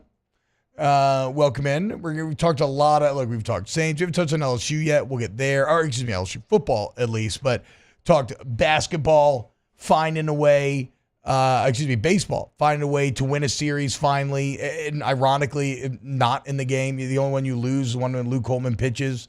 Obviously, the Pelicans with a great play-in win over the Kings to find their way to the playoffs. And then a disappointing could have had it game 1 in OKC. And then, of course, a lot of today's show has been about LSU Gymnastics, the ultimate weekend winners, as they take home a national championship. Really enjoyed getting to sit down and talk with Coach Jay Clark. If you missed that, I'd say that's worth a listen for sure. The 52nd team national championship for your LSU Tigers. All right, let's go ahead and dive in to some weekend winners. That's how winning is done. That's right. We can't have anyone freak out there, okay? We've got to keep our composure. We've got too far. I'm by winning. I win here and I win there. Now what? Are you doing what it takes to win a championship? Wow, winning. Well, then I guess there's only one thing left to do. What's that? Win the whole thing. My first weekend winner. Who was it? What happened to my notes? Where'd they go? Come here. Come here. Too many tabs. Oh, my first weekend winner. Our guy, Hold the Mayo, Deb Snow, who will not be visiting with us today. He texted me at 6 a.m. as I'm having a coffee, prep for the show. He texted me at 6 a.m. that he just got home from Talladega and he desperately needs to sleep. So, yeah, absolutely, bro. Even though this could be a hell of an RB&R day today. Maybe a late afternoon one. Yeah. But in case you missed it, he had a very not safe for work video covering Talladega and the shenanigans therein, and it involved what I took to be maybe some exotic dancers. But I mean, I haven't looked now. Last I looked, this video had 24 million views. Which, like, you talk about going viral, bro. That's like break the internet type of numbers. 24 million a day. And again, that was last night. I'd be interested to check where it's at right now. It proves two things. First off, I still want to get out to Talladega one day. It looks fun as hell. I've always wanted to. It's up to 50 million now? 50? Yeah. Bruh. 117,000 likes, 9,000 reposts. Hey, people are horny too, you know? I mean, it just is what it is. But yeah, Talladega looks awesome. Not just because that. I went to Talladega once in high school, but I didn't get to do the whole weekend experience. Like, we just went for the race itself. I would love to go spend a weekend out there partying sometime. Shout out Dem Snow, though. 50 milli on the viddy now. Big time. Oof. That number. And he's a weekend winner because he got to party at Talladega all weekend. That's incredible. For sure.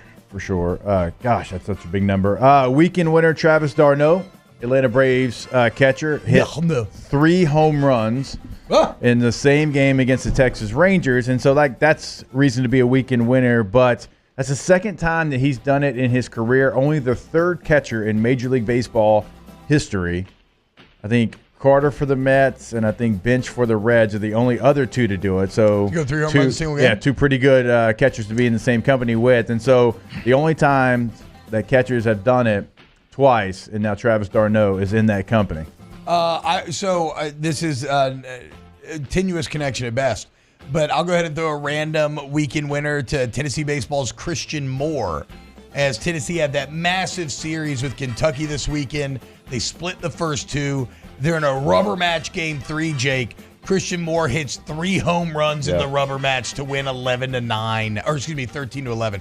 So a close game, and he goes yard 3 times, 6 ribbies, 4 home runs over the weekend total for Moore. A massive performance there as well. Oh, and Tennessee ends up getting Kentucky and winning the series. So Kentucky kind of fails their first big, now play the good teams test. Yeah. Still played well over the weekend, but they still look very good. Yes, absolutely. But yeah, 3 home runs and a gotta have it massive rubber match against what is like a traditional rival as well. Weekend winner, of course, I'm gonna have to give it to my guy Ryan Garcia. Yes, I was hoping you would. Yes, everybody counted him out. Those promos had him, everybody thought he was losing his mind a little bit. Even I did for a second. Then I was like, nah, he's faking it.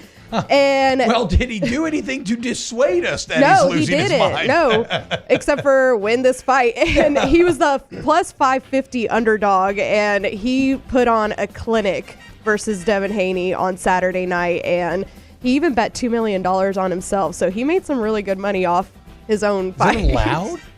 Yeah, I think so. I mean, nobody said anything about it. No, for sure. I'm just thinking about all these other sports. Wait, hold on. You can bet. You can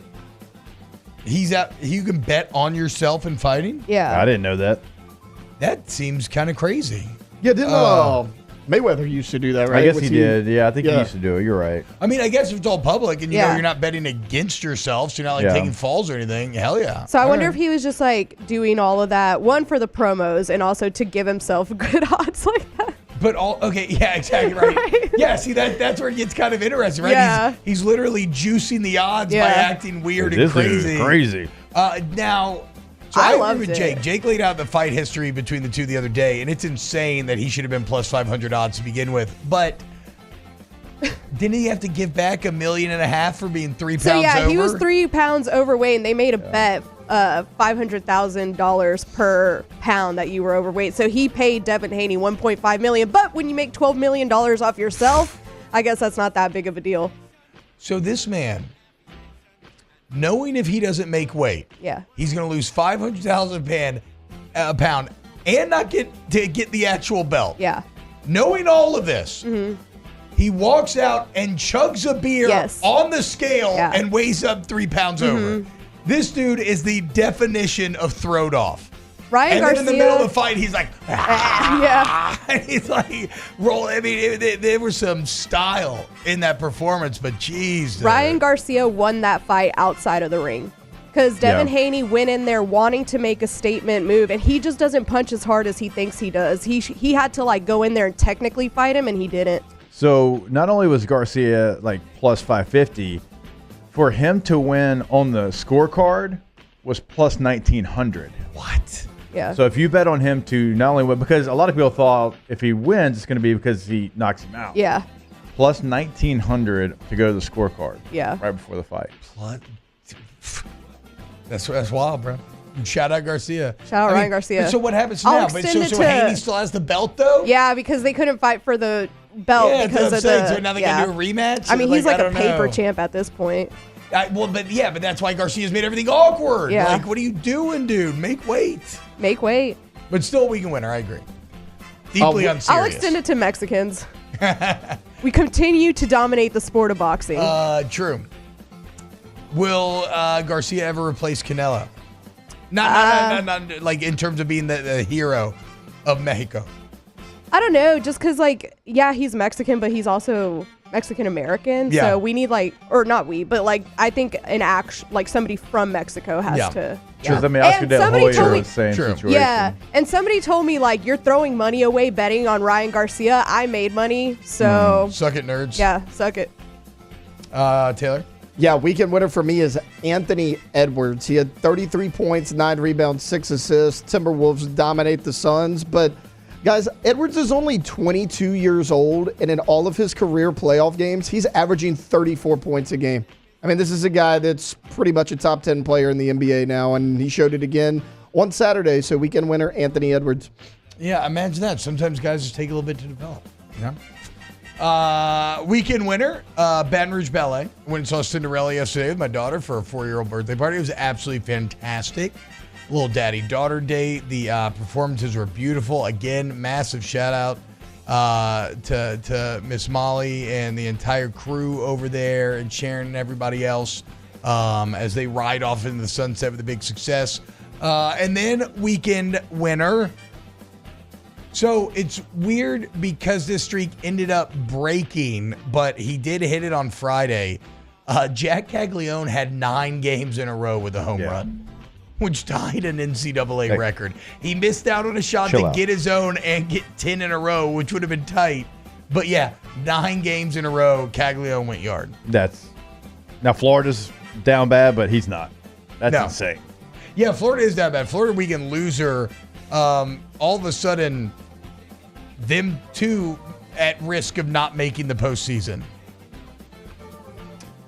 My weekend winner is something T-Bob talked about a little bit earlier. Home teams in the NBA playoffs, 8 for 8.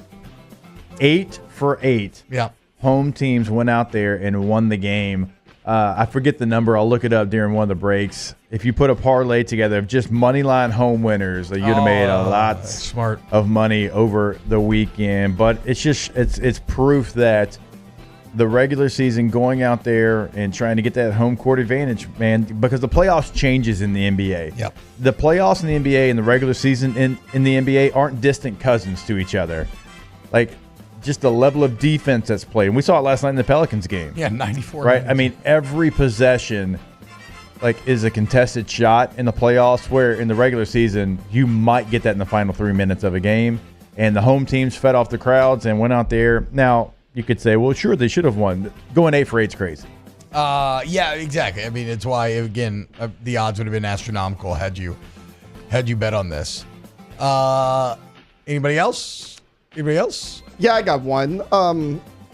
The Texas Longhorns social media team is going to be a weekend winner for me. Why? Because Arch Manning went off in the spring game and Texas fans absolutely lost their mind. They were just viral clip after viral clip of Arch throwing I was on going to air. catch up with that after the show. Did he end up doing really well? Yeah, he did. He threw 3 touchdown passes. So it says Manning finished with 355 and 3 touchdowns, completed 19 of 26 passes, and Texas fans are absolutely losing their mind, and everything is going viral. So Texas social media team, weekend winner. Well, look, that there's some legitimacy there, though, to be excited about that, because if you remember last year's spring game, which was just a true freshman, and he's out there playing like and he didn't look great. No, we were hyper analyzing everything, and the opposite was true. It was like, oh, he sucks. So okay, good on Arch, weekend winner.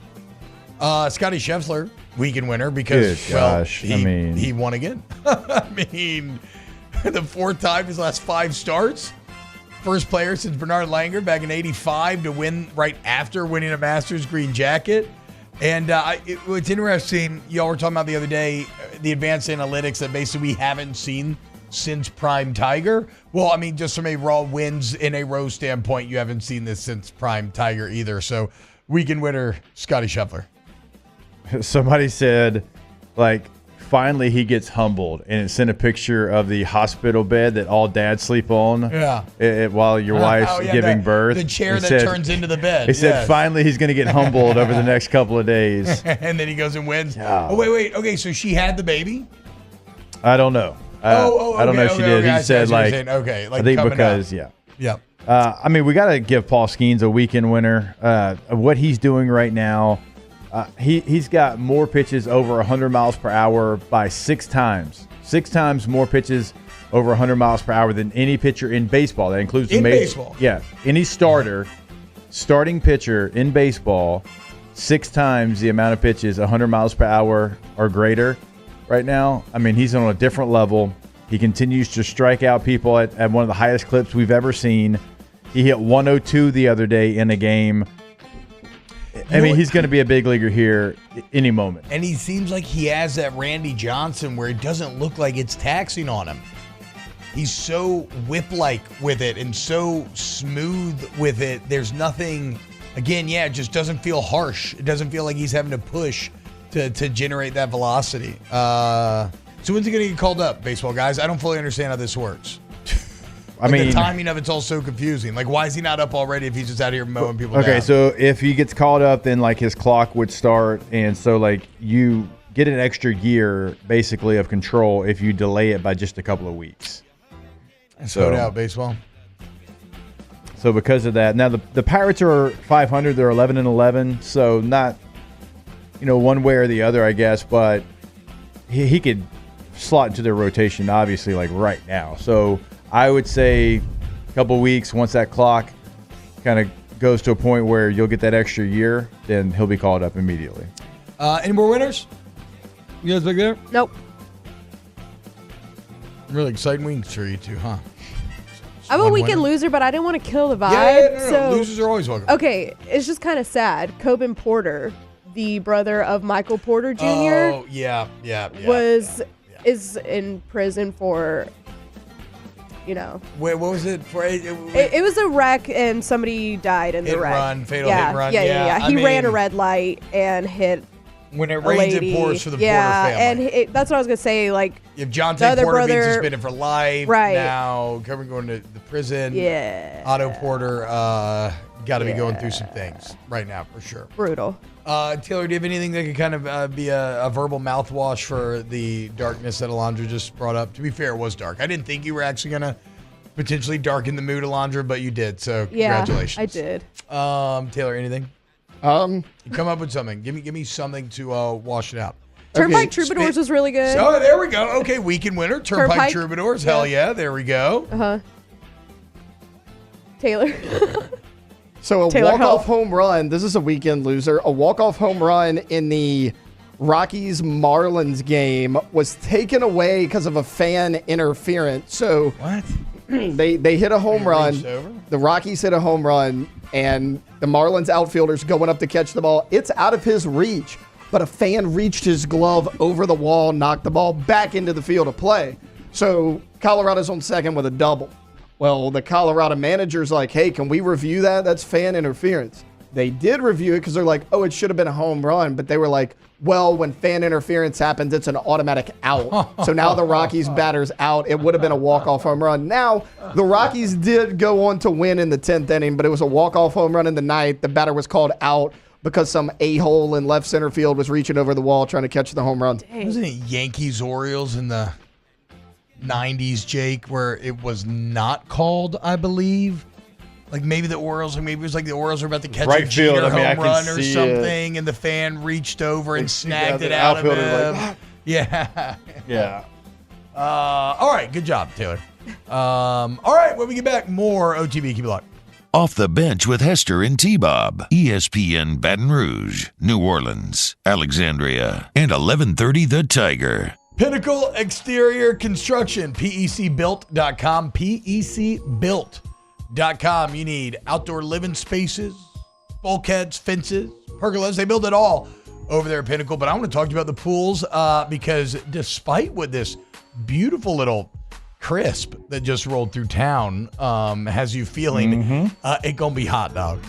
Yeah, it going to be hot this summer. And you know the best way to beat the heat is? Going swimming in your brand new pool in your backyard. That only takes 2 weeks' time. Exactly. Yep. Exactly. So check out the spec pools where you choose from a bunch of different kind of templates. And then you do a lot of detail work within the template to make it your own. And then in just 2 weeks, you have a pool. Financing options available or pay all up front. Go to PECbuilt.com. Yeah, it is not too late. I know that we are here kind of at the end of April and you're wondering, can I be swimming by summertime? You absolutely can be. Get that process started today at PECbuilt.com. In times of need, get a full list of phone numbers, websites, and other important emergency information on the Demco Stormwatch page at 1045ESPN.com. When it comes to ending cancer, we push forward, always working together for you. That's why our cancer experts at Ochsner have clinically integrated with MD Anderson Cancer Center. This means advanced cancer care, including access to life-saving clinical trials and integrating care to treat the whole you. Introducing Ochsner MD Anderson Cancer Center. Long live you.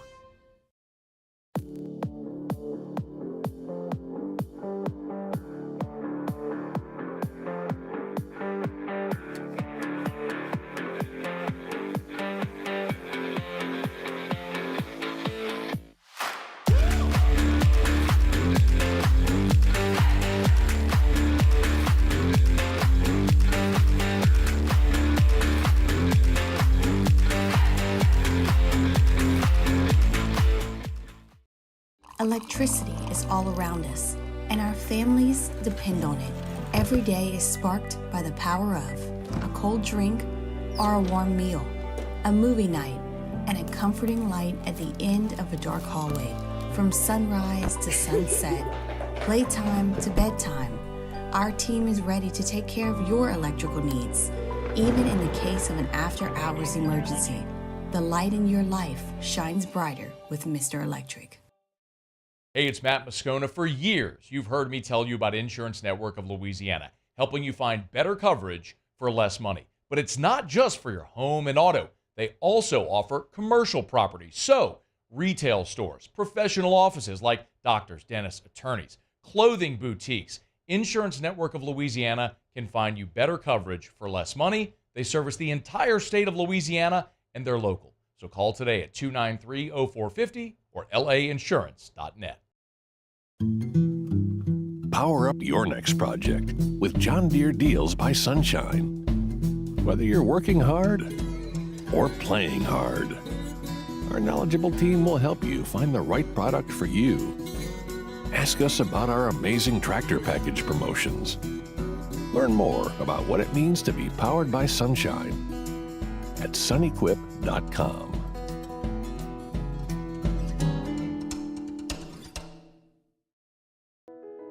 I've been doing business with Luba for 25 years. They're dependable, trustworthy. It's just the attention to detail with our clients. Our folks have years and years of experience. They're highly trained professionals, but many companies have that asset. What I'd like to think makes Luba a bit different is that we use those talents in a way that truly is dedicated to serving the needs.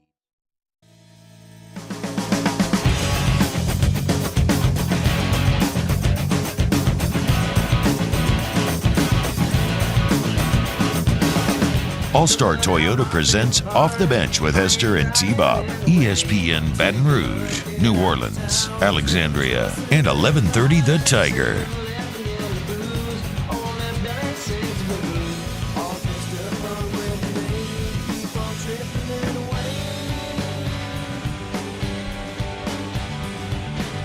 What up, y'all? Welcome back. OTB. I want to talk transfer portal here in a little bit for LSU, maybe what they've done so far. We took some of the names last week about the D lineman they want to host and everything else. But I had a little bit of a good life learning lesson this weekend. So I've never been, I don't know how you are, Jake. I've never been the best. Look, I'm not the best with general communication. I'm not the best when it comes to like planning out calendars. So like just planning my life in general, right? Tend to keep my eyes directly in front of me and just do things as they come. And so it's lead to situations where people are like, where are you going on vacation? I'm like, somewhere in, I think, Florida. Where? It's like, oh, I don't know where, I'll figure it out when I get there. But it's also led to situations where maybe I haven't been the most respectful of an RSVP list back in the day. Right? Maybe you don't respond, even though you know you're going to go the entire time, or vice versa, you know you're not, but you don't respond. Or maybe you do respond, but then you can't make it that day, and you're like, whatever, it doesn't matter, right? Well, I had my daughter's birthday this weekend, the pool. And the whole time, we're worried about, like, oh, man, like, if we invited too many people, like, there's a limit to how many people we can invite. Like, what's going to happen here? We buy all this food and everything. And nobody showed up. Not a lot of people showed up. Only a couple. And to those who did, well, obviously you gain a lot of heart and mind share from me. Very kind. And look, I don't think my daughter really knew, actually. I think she had an excellent time. Loved it, right? But if you're out there listening and you're one of those bastards that RSVP'd and didn't show up, you're on the list. Yeah, when I put my lipstick on like Steve Buscemi at night and I write up my enemies on the wall, you are now all firmly on the list. The ones who texted my wife ahead of time, you're maybe getting a little bit of grace, okay? But those who didn't, yeah, just know I see you. Beyond that, though, again, it's probably just more of a karmic being hoisted on my own petard, because now I will always be more cognizant and respectful of an RSVP list. But yeah, I was a little angry. So what I do, I just stayed at the pool and kept drinking all day. Felt better after that, but still angry at the time. Have you ever had any of your children's birthdays where nobody came? So my boys have never done, I mean, they've had parties for sure. They've had parties and they've invited people and it's worked out. But they also, a lot of times, they like to say, you know what, it's going to be like the core four. We're going to have the core four. We're going to have like a sleepover. We're going to do like 3 or 4 things together. And we're not going to make a big deal out of it. Like we actually had that for Huddy Paul this last weekend. Hell yeah. He had his birthday and he's like, hey, I want some, the core friends to come. And we went to Surge. Drew Brees' spot right there in the old Winn-Dixie. It was good. It was empty. It was empty. But we went right after school on Friday. Yeah, Friday afternoon is probably a bit tough. So it was actually good that it was empty for us. And then, walked across to the OG Canes right there and let them all get big boy meals with extra toast and big drinks. Got rid of that slaw. Caniacs? Not Caniacs. They ain't ready the for one that. right underneath it. Okay. The 4 strips. They ain't ready for no Caniac, bro. So we let them kind of go wild a little bit and then came back home, video gamed it out, did the whole deal, stayed up late, and then hung out on Saturday too. But like that's what the boys have always kind of liked doing. They like to have like one big day with their core friends. That's cool. I just, I feel bad because she sees her older sister's party and everybody showed up, and she goes home with like a, I'm like, you would have thought I was like at the end of Raiders of the Lost Ark with the amount of presents that I was loading in this car for her sister. Then she has like 3. I'm like, here we go, great. So Did she say The something? middle child's used to it. She did not. I know, but that bums me out as well because there is just a natural thing with middle children where they feel like they have to fight for so much more of your attention, even though that's not where your heart is. And I'm a middle child. I'm a middle child. No, I am as we well. got I never three in really here felt then. that though. Oh, I never are we felt all any. middle children? I never really felt Yeah. any middle child stuff though. To be fair, I did.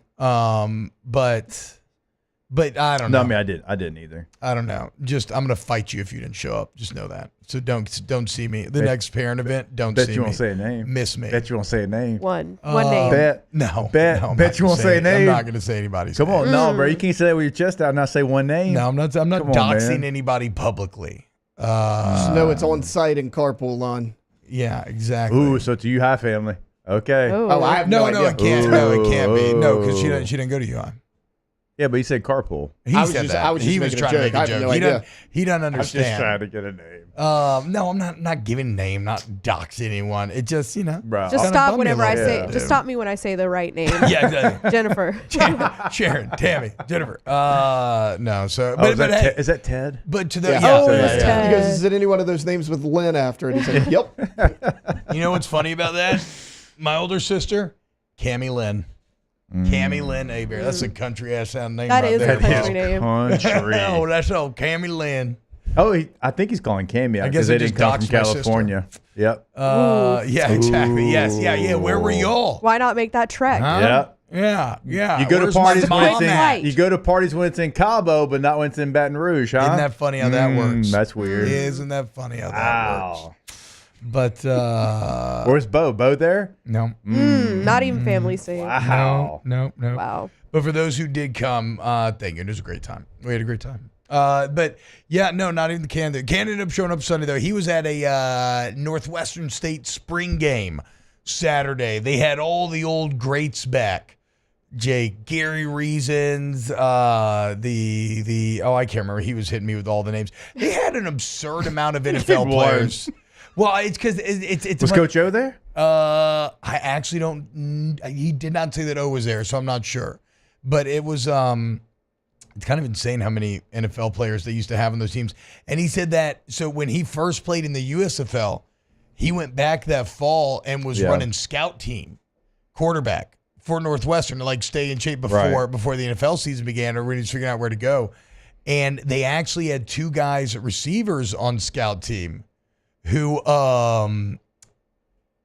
ended up playing in the NFL for quite some while. Was it Mark Duper one of them? No. So that because they played together in college. So these would have been I'm guessing guys who were younger. Oh, I got what you're because saying, you get what I'm saying. And then I thought you it were was saying older. some of them came back. No. And or maybe so. Maybe I have it wrong. Yeah. That could also be the case. But basically, he was saying like we probably had the best scout team offense in history. And funnily enough, the Northwestern defense that year ended up only giving up 6 points a game, led the nation. Yeah. Because they were like, yeah, bro, the games are easier than practice was. But yeah. So shout out Demons. This is a good little trying to get some positivity back in that ecosystem after the tragedy of this last fall. I remember Mark Super Duper had the kicker face mask when he played for the Dolphins. Did he really? Yeah. I've Like never the seen two-bar- Dolphin highlights of Duper, actually. The 2-bar kicker face mask. And that's at a He time when almost he had might be asked to 9,000 go over the receiving middle yards, too. sometimes. No, he was a legend. I did it at Miami in the 80s. Didn't he kind of get caught up in the scene so. a little bit? Maybe. I think so. Which again would be very hard not to at that time if you were living in Miami in the 80s. But yeah. I don't know where this all started anyway. All right. Birthday when we party. get back, birthday Cajun party. That's Cannon. right. Yes. At a Northwestern State. Yes. Hill. Yep. Yes. Yep. But a great time yesterday. Shout out again. The Baton Rouge Ballet. Cinderella was fantastic. Very fun to take the kids to. Or just the little daddy-daughter date. That's Billy, cool. Mark, Eric, Mhm. Jesse. One and all. Brandon. You know what the One most name. is if I Just want to one be name. well okay, so here's the funniest part about Matt. this. If I want to be We made completely one. honest about all of this, I never actually saw the RSVP list, so I have no idea. Oh, my. But I do know there's a bunch of people who RSVP'd who didn't show up because my wife told me, okay? And I will be getting she names. knows the names. She Yeah, knows the names. she knows the names. Yes. And I yeah. will get them. Yeah. Thank you very much. Yeah. All right. We'll get back talking a little LSU transfer portal here on OTB. Off the bench with Hester and T-Bob. You Happy show up, Taylor. guys, if you're going to RSVP. Yeah, like Taylor told me he was coming, nowhere to be found. Wow. Pathetic. All-Star Toyota, I can't believe you didn't come to my 4-year-old's birthday party, Taylor. What is wrong with you? All-Star Toyota Baton Rouge, All-Star Toyota of BatonRouge.com, All-Star Toyota BatonRouge.com. You go to All-Star today and see what they can offer you, man. If you need to buy a new vehicle, maybe you want to buy a Toyota certified used vehicle. You still get warranty coverage. Maybe you want to lease a car. Either way, like All-Star has the answer for you, and the incredible sales staff will lead you directly to that answer.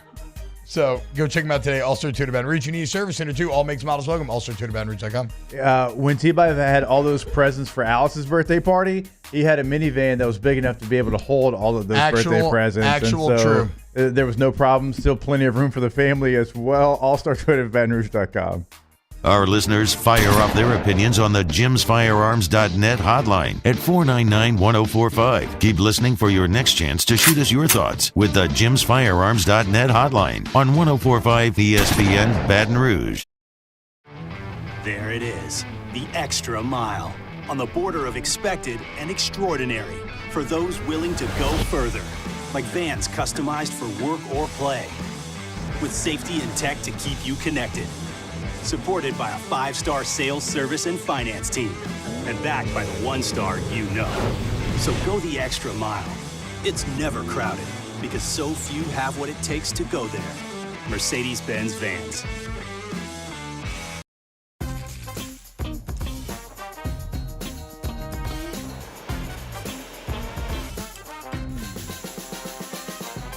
The best kept secret in town is out. Discover Tallulah at the Renaissance Hotel on Bluebonnet.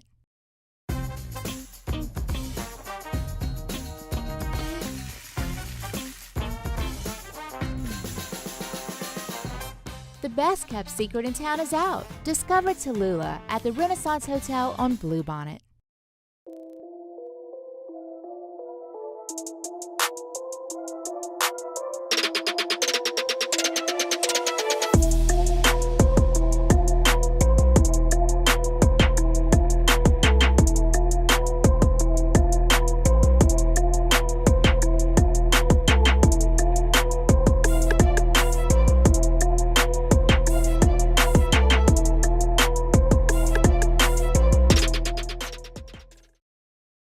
Jerry and Benny Payne began Central Plumbing Company out of their driveway in Tanglewood subdivision.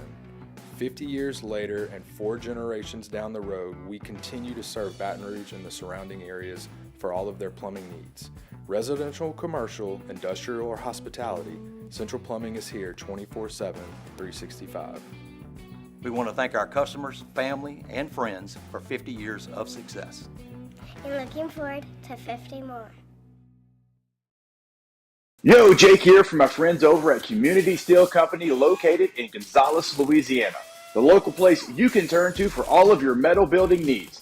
Notice I said local, not Houston, not Dallas, not Atlanta, but right here in Gonzales. Visit them at their brand new state-of-the-art website at communitysteelco.com or pick up the phone and give them a call today to answer all of your questions on your metal buildings, roofing and sheet metal, and any other steel needs you or your business need at 225-647-2020.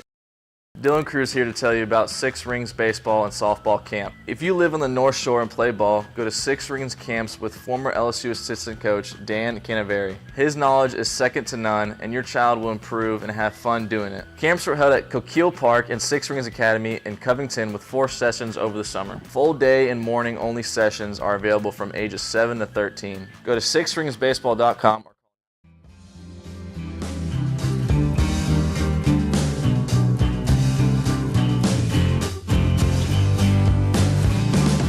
All-Star Toyota presents Off the Bench with Hester and T-Bob. ESPN Baton Rouge, New Orleans, Alexandria, and 1130 The Tiger.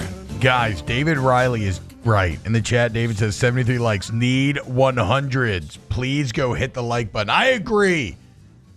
Hit the like button. Ask the bench, can you eat something fried without mixing ketchup and mayo to dip it in? Absolutely. But, you know, I'm also never going to say no if there's a little ketchup mayo mix to dip something in. I don't do that in the first place. It sounds like you have a little animus there. What do you not like? Ketchup? Or Just not the like mayo? combination of them together. Oh, that's good. It's like, That's good. It's like a little house literally one of the dressing best kind of- combinations in the entire world. I'm not the biggest mayo fan. To Okay, begin that's with. what I'm saying. Like See, now I'll we eat can it. ride there. I'll eat it. That's what I was looking but for. Not. Yeah. No. I have different dips for different things. Right. Yeah. I usually go don't just ranch. I don't though. always go ranch or always go ketchup or always go barbecue.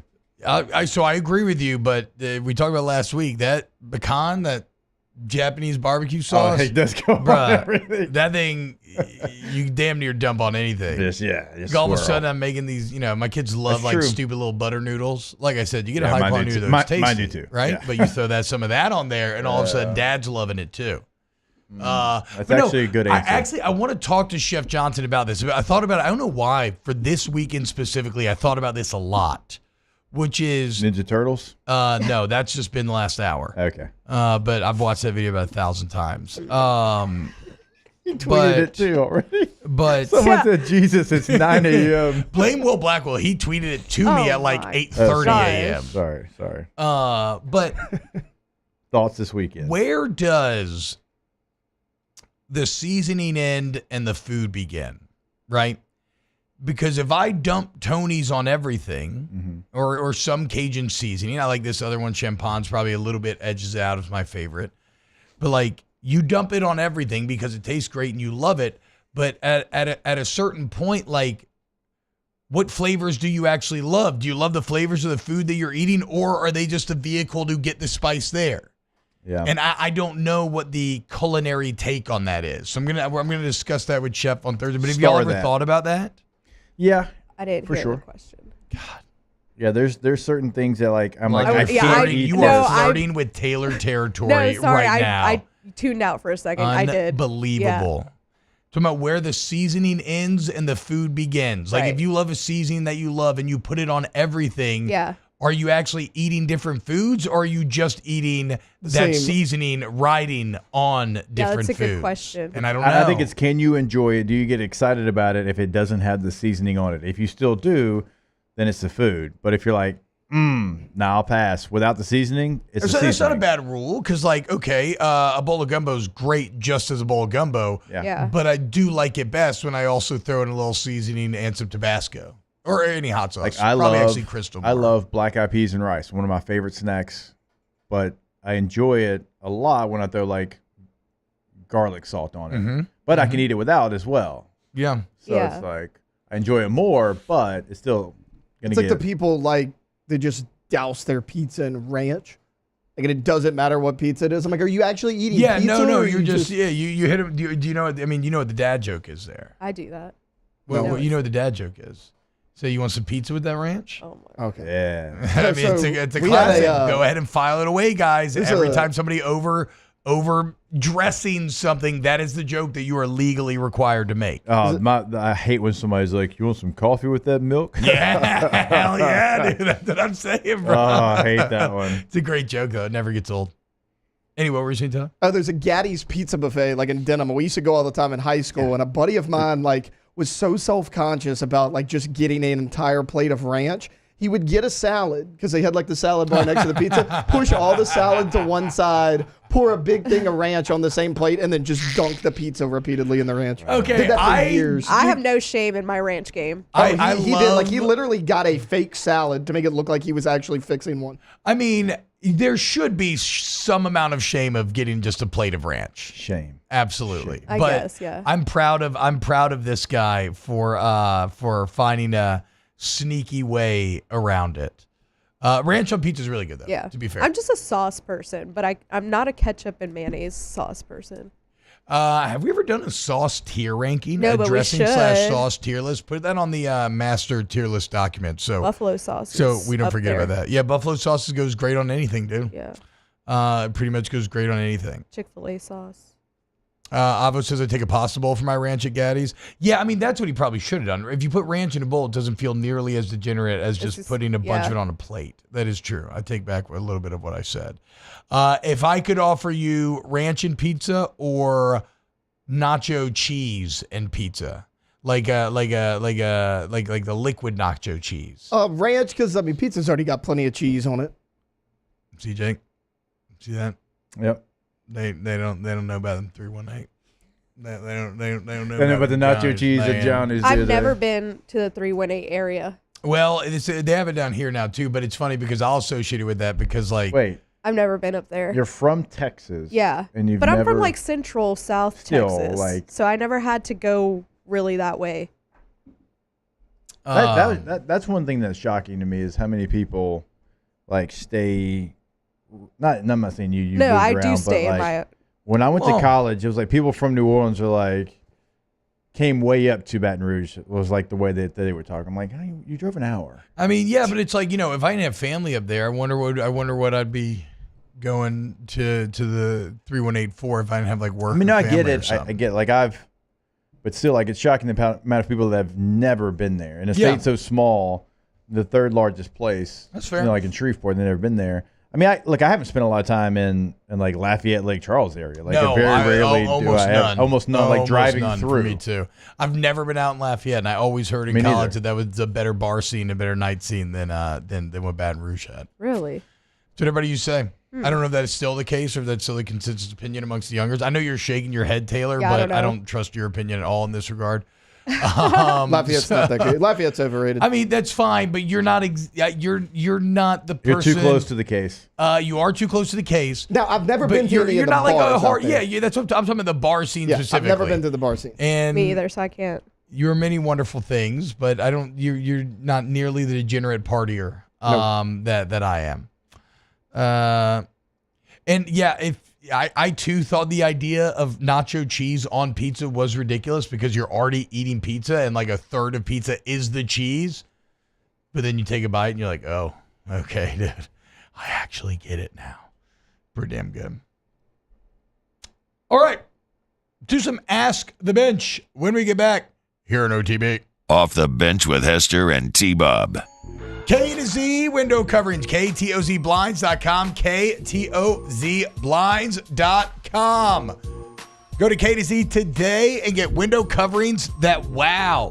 Have Brandon Barton out to your home, guys, and let him go tour, and you're going to be blown away with how much you learn, the information he gives you, as he's going to figure out exactly how the sun, heat, weather interacts with your home at every single time of the day. What this means is he's going to put together a package for you that will increase your home in both terms of aesthetics and utility and functionality. So go to KTOZblinds.com today.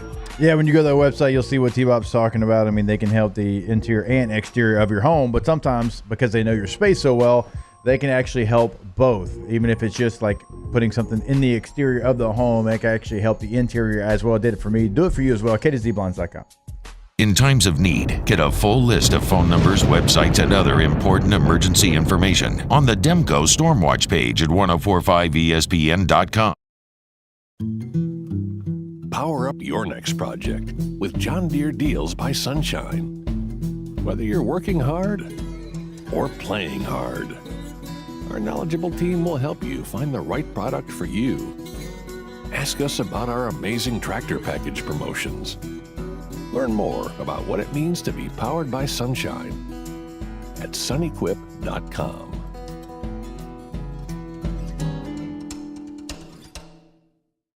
Gulf Coast Office Products is a nationally recognized Savin office equipment dealer based right here in Louisiana. Over 100 employees strong, Gulf Coast has the boots on the ground to support all vertical markets from education, engineering, legal, and finance. With the latest in office technology from desktop to production segment units, Gulf Coast and Savin have the perfect fit for you. Call 225-756-2644. That's 756-2644 for Gulf Coast Office Products.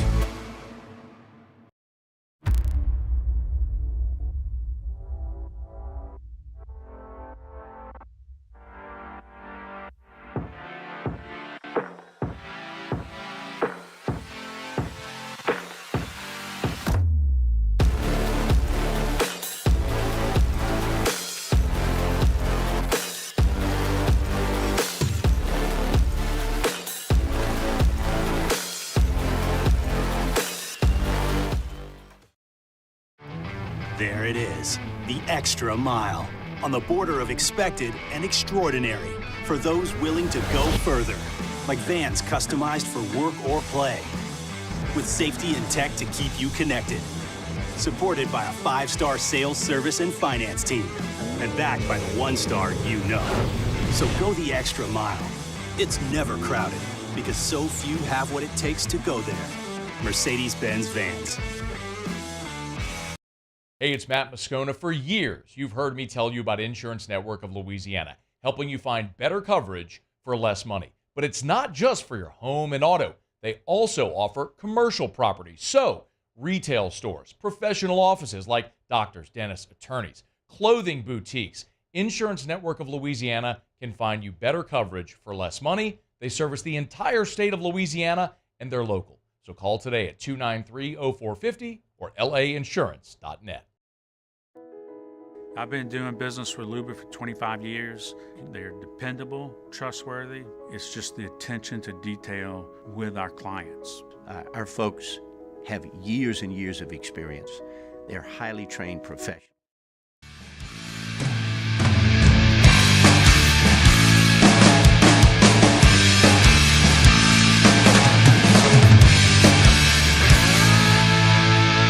All-Star Toyota presents Off the Bench with Hester and T-Bob. ESPN Baton Rouge, New Orleans, Alexandria, and 1130 The Tiger.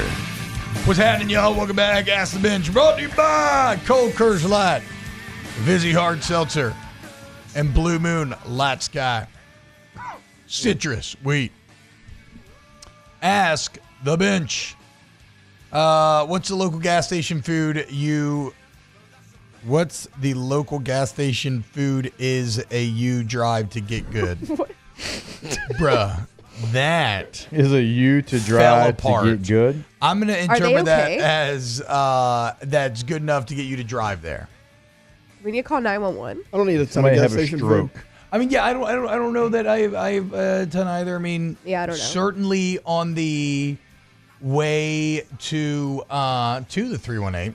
A lot of times it will stop at Billy's at Krotz Springs. Does that count? Or is that kind Billy's of its own so institution? You get some like boudin? Yeah. Yeah. Is that like an institution outside of the gas that station? Should count though. I mean, I like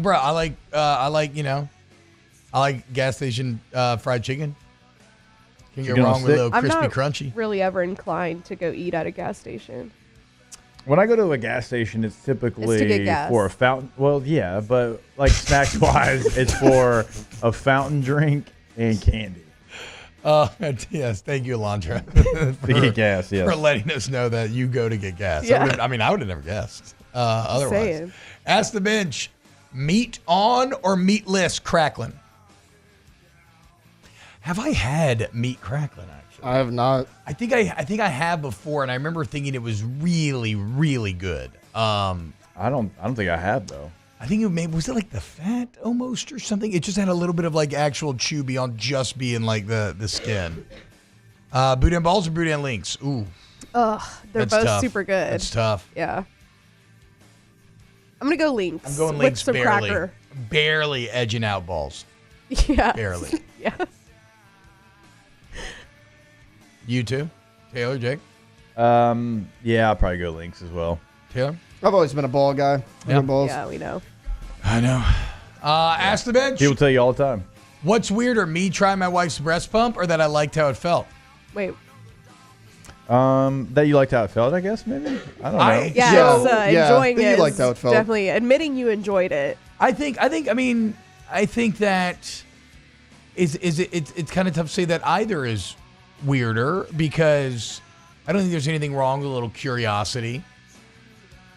And if you've ever seen a bread, killed the cat. I was about to say it killed the cat. But I'm not a cat. Do I have whiskers?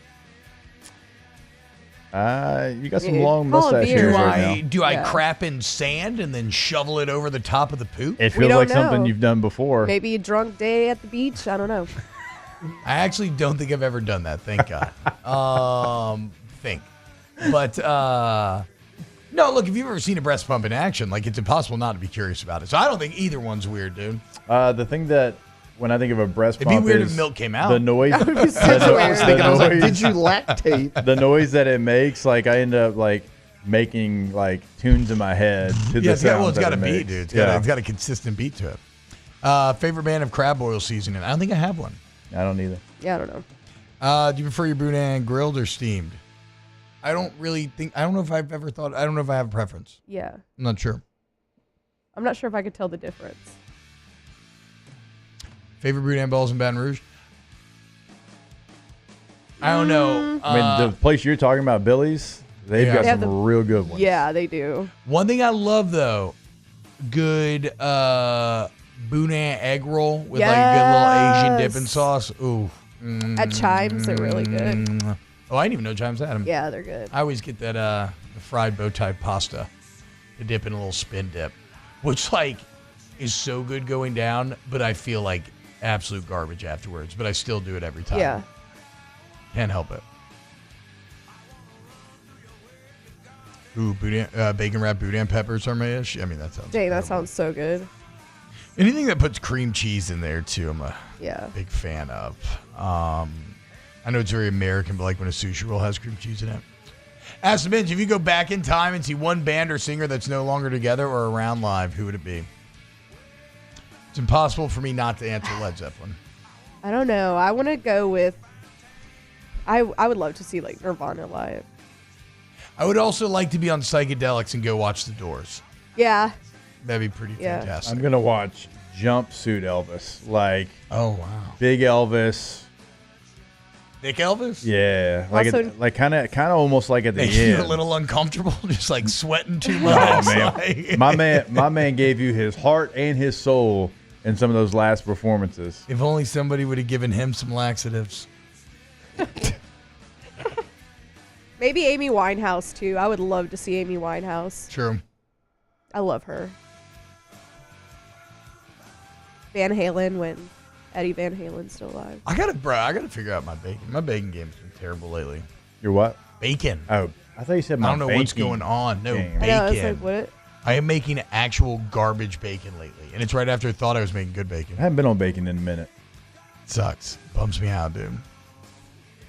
All right, we love you. Great Monday show, guys. We'll see you tomorrow. We'll talk to Holden Mayo. We got Nick Underhill coming up tomorrow. It's going to be a lot of fun. So keep it locked here on OTB. Off the Bench with Hester and T-Bob. Join the MMR group if you're looking to ignite your career. That's right. You want to join the largest privately owned electrical and instrumentation contractor in the nation? A crew that is seeking talented individuals to join the team. Well, guess what? For over 3 decades, MMR has been headquartered right here in Baton Rouge with offices all over the globe. And here at MMR, we offer a tailored path for both professional and personal development. Okay, you couple that with outstanding benefits, a dynamic culture, and we got opportunities for everyone. If you're a student seeking internship, you're just beginning your career, or you're a seasoned pro. Again, MMR has a variety of positions just for you. So let's build your future with MMR. Apply now at mmrgrp.com. Once again, apply now at mmrgrp.com and ignite your career. There it is, the extra mile, on the border of expected and extraordinary for those willing to go further, like vans customized for work or play, with safety and tech to keep you connected. Supported by a 5-star sales, service, and finance team. And backed by the 1-star you know. So go the extra mile. It's never crowded because so few have what it takes to go there. Mercedes-Benz Vans. The Windsor Senior Living Community in Mandeville, Louisiana is a beautiful, vibrant apartment community geared toward seniors. They are nestled right in the heart of Mandeville, where seniors live a more carefree lifestyle in spacious apartments with the peace of mind that comes from having a little extra help. Call the Windsor at 985-624-8040 to schedule a lunch and tour. Come see how the Windsor can be your passport to peace of mind. Power up your next project with John Deere Deals by Sunshine. Whether you're working hard or playing hard, our knowledgeable team will help you find the right product for you. Ask us about our amazing tractor package promotions. Learn more about what it means to be powered by sunshine at sunequip.com.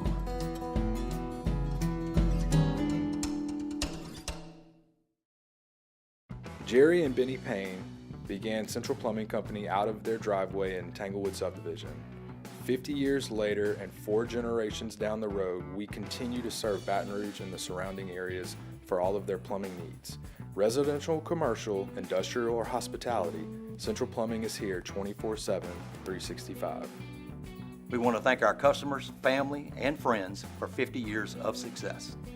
And looking forward to 50 more. Yo, Jake here from my friends over at Community Steel Company located in Gonzales, Louisiana. The local place you can turn to for all of your metal building needs. Notice I said local, not Houston, not Dallas, not Atlanta, but right here in Gonzales. Visit them at their brand new state-of-the-art website at communitysteelco.com or pick up the phone and give them a call today to answer all of your questions on your metal buildings, roofing and sheet metal, and any other steel needs you or your business need at 225-647-2020. Dylan Cruz here to tell you about Six Rings Baseball and Softball Camp. If you live on the North Shore and play ball, go to Six Rings Camps with former LSU assistant coach Dan Canaveri. His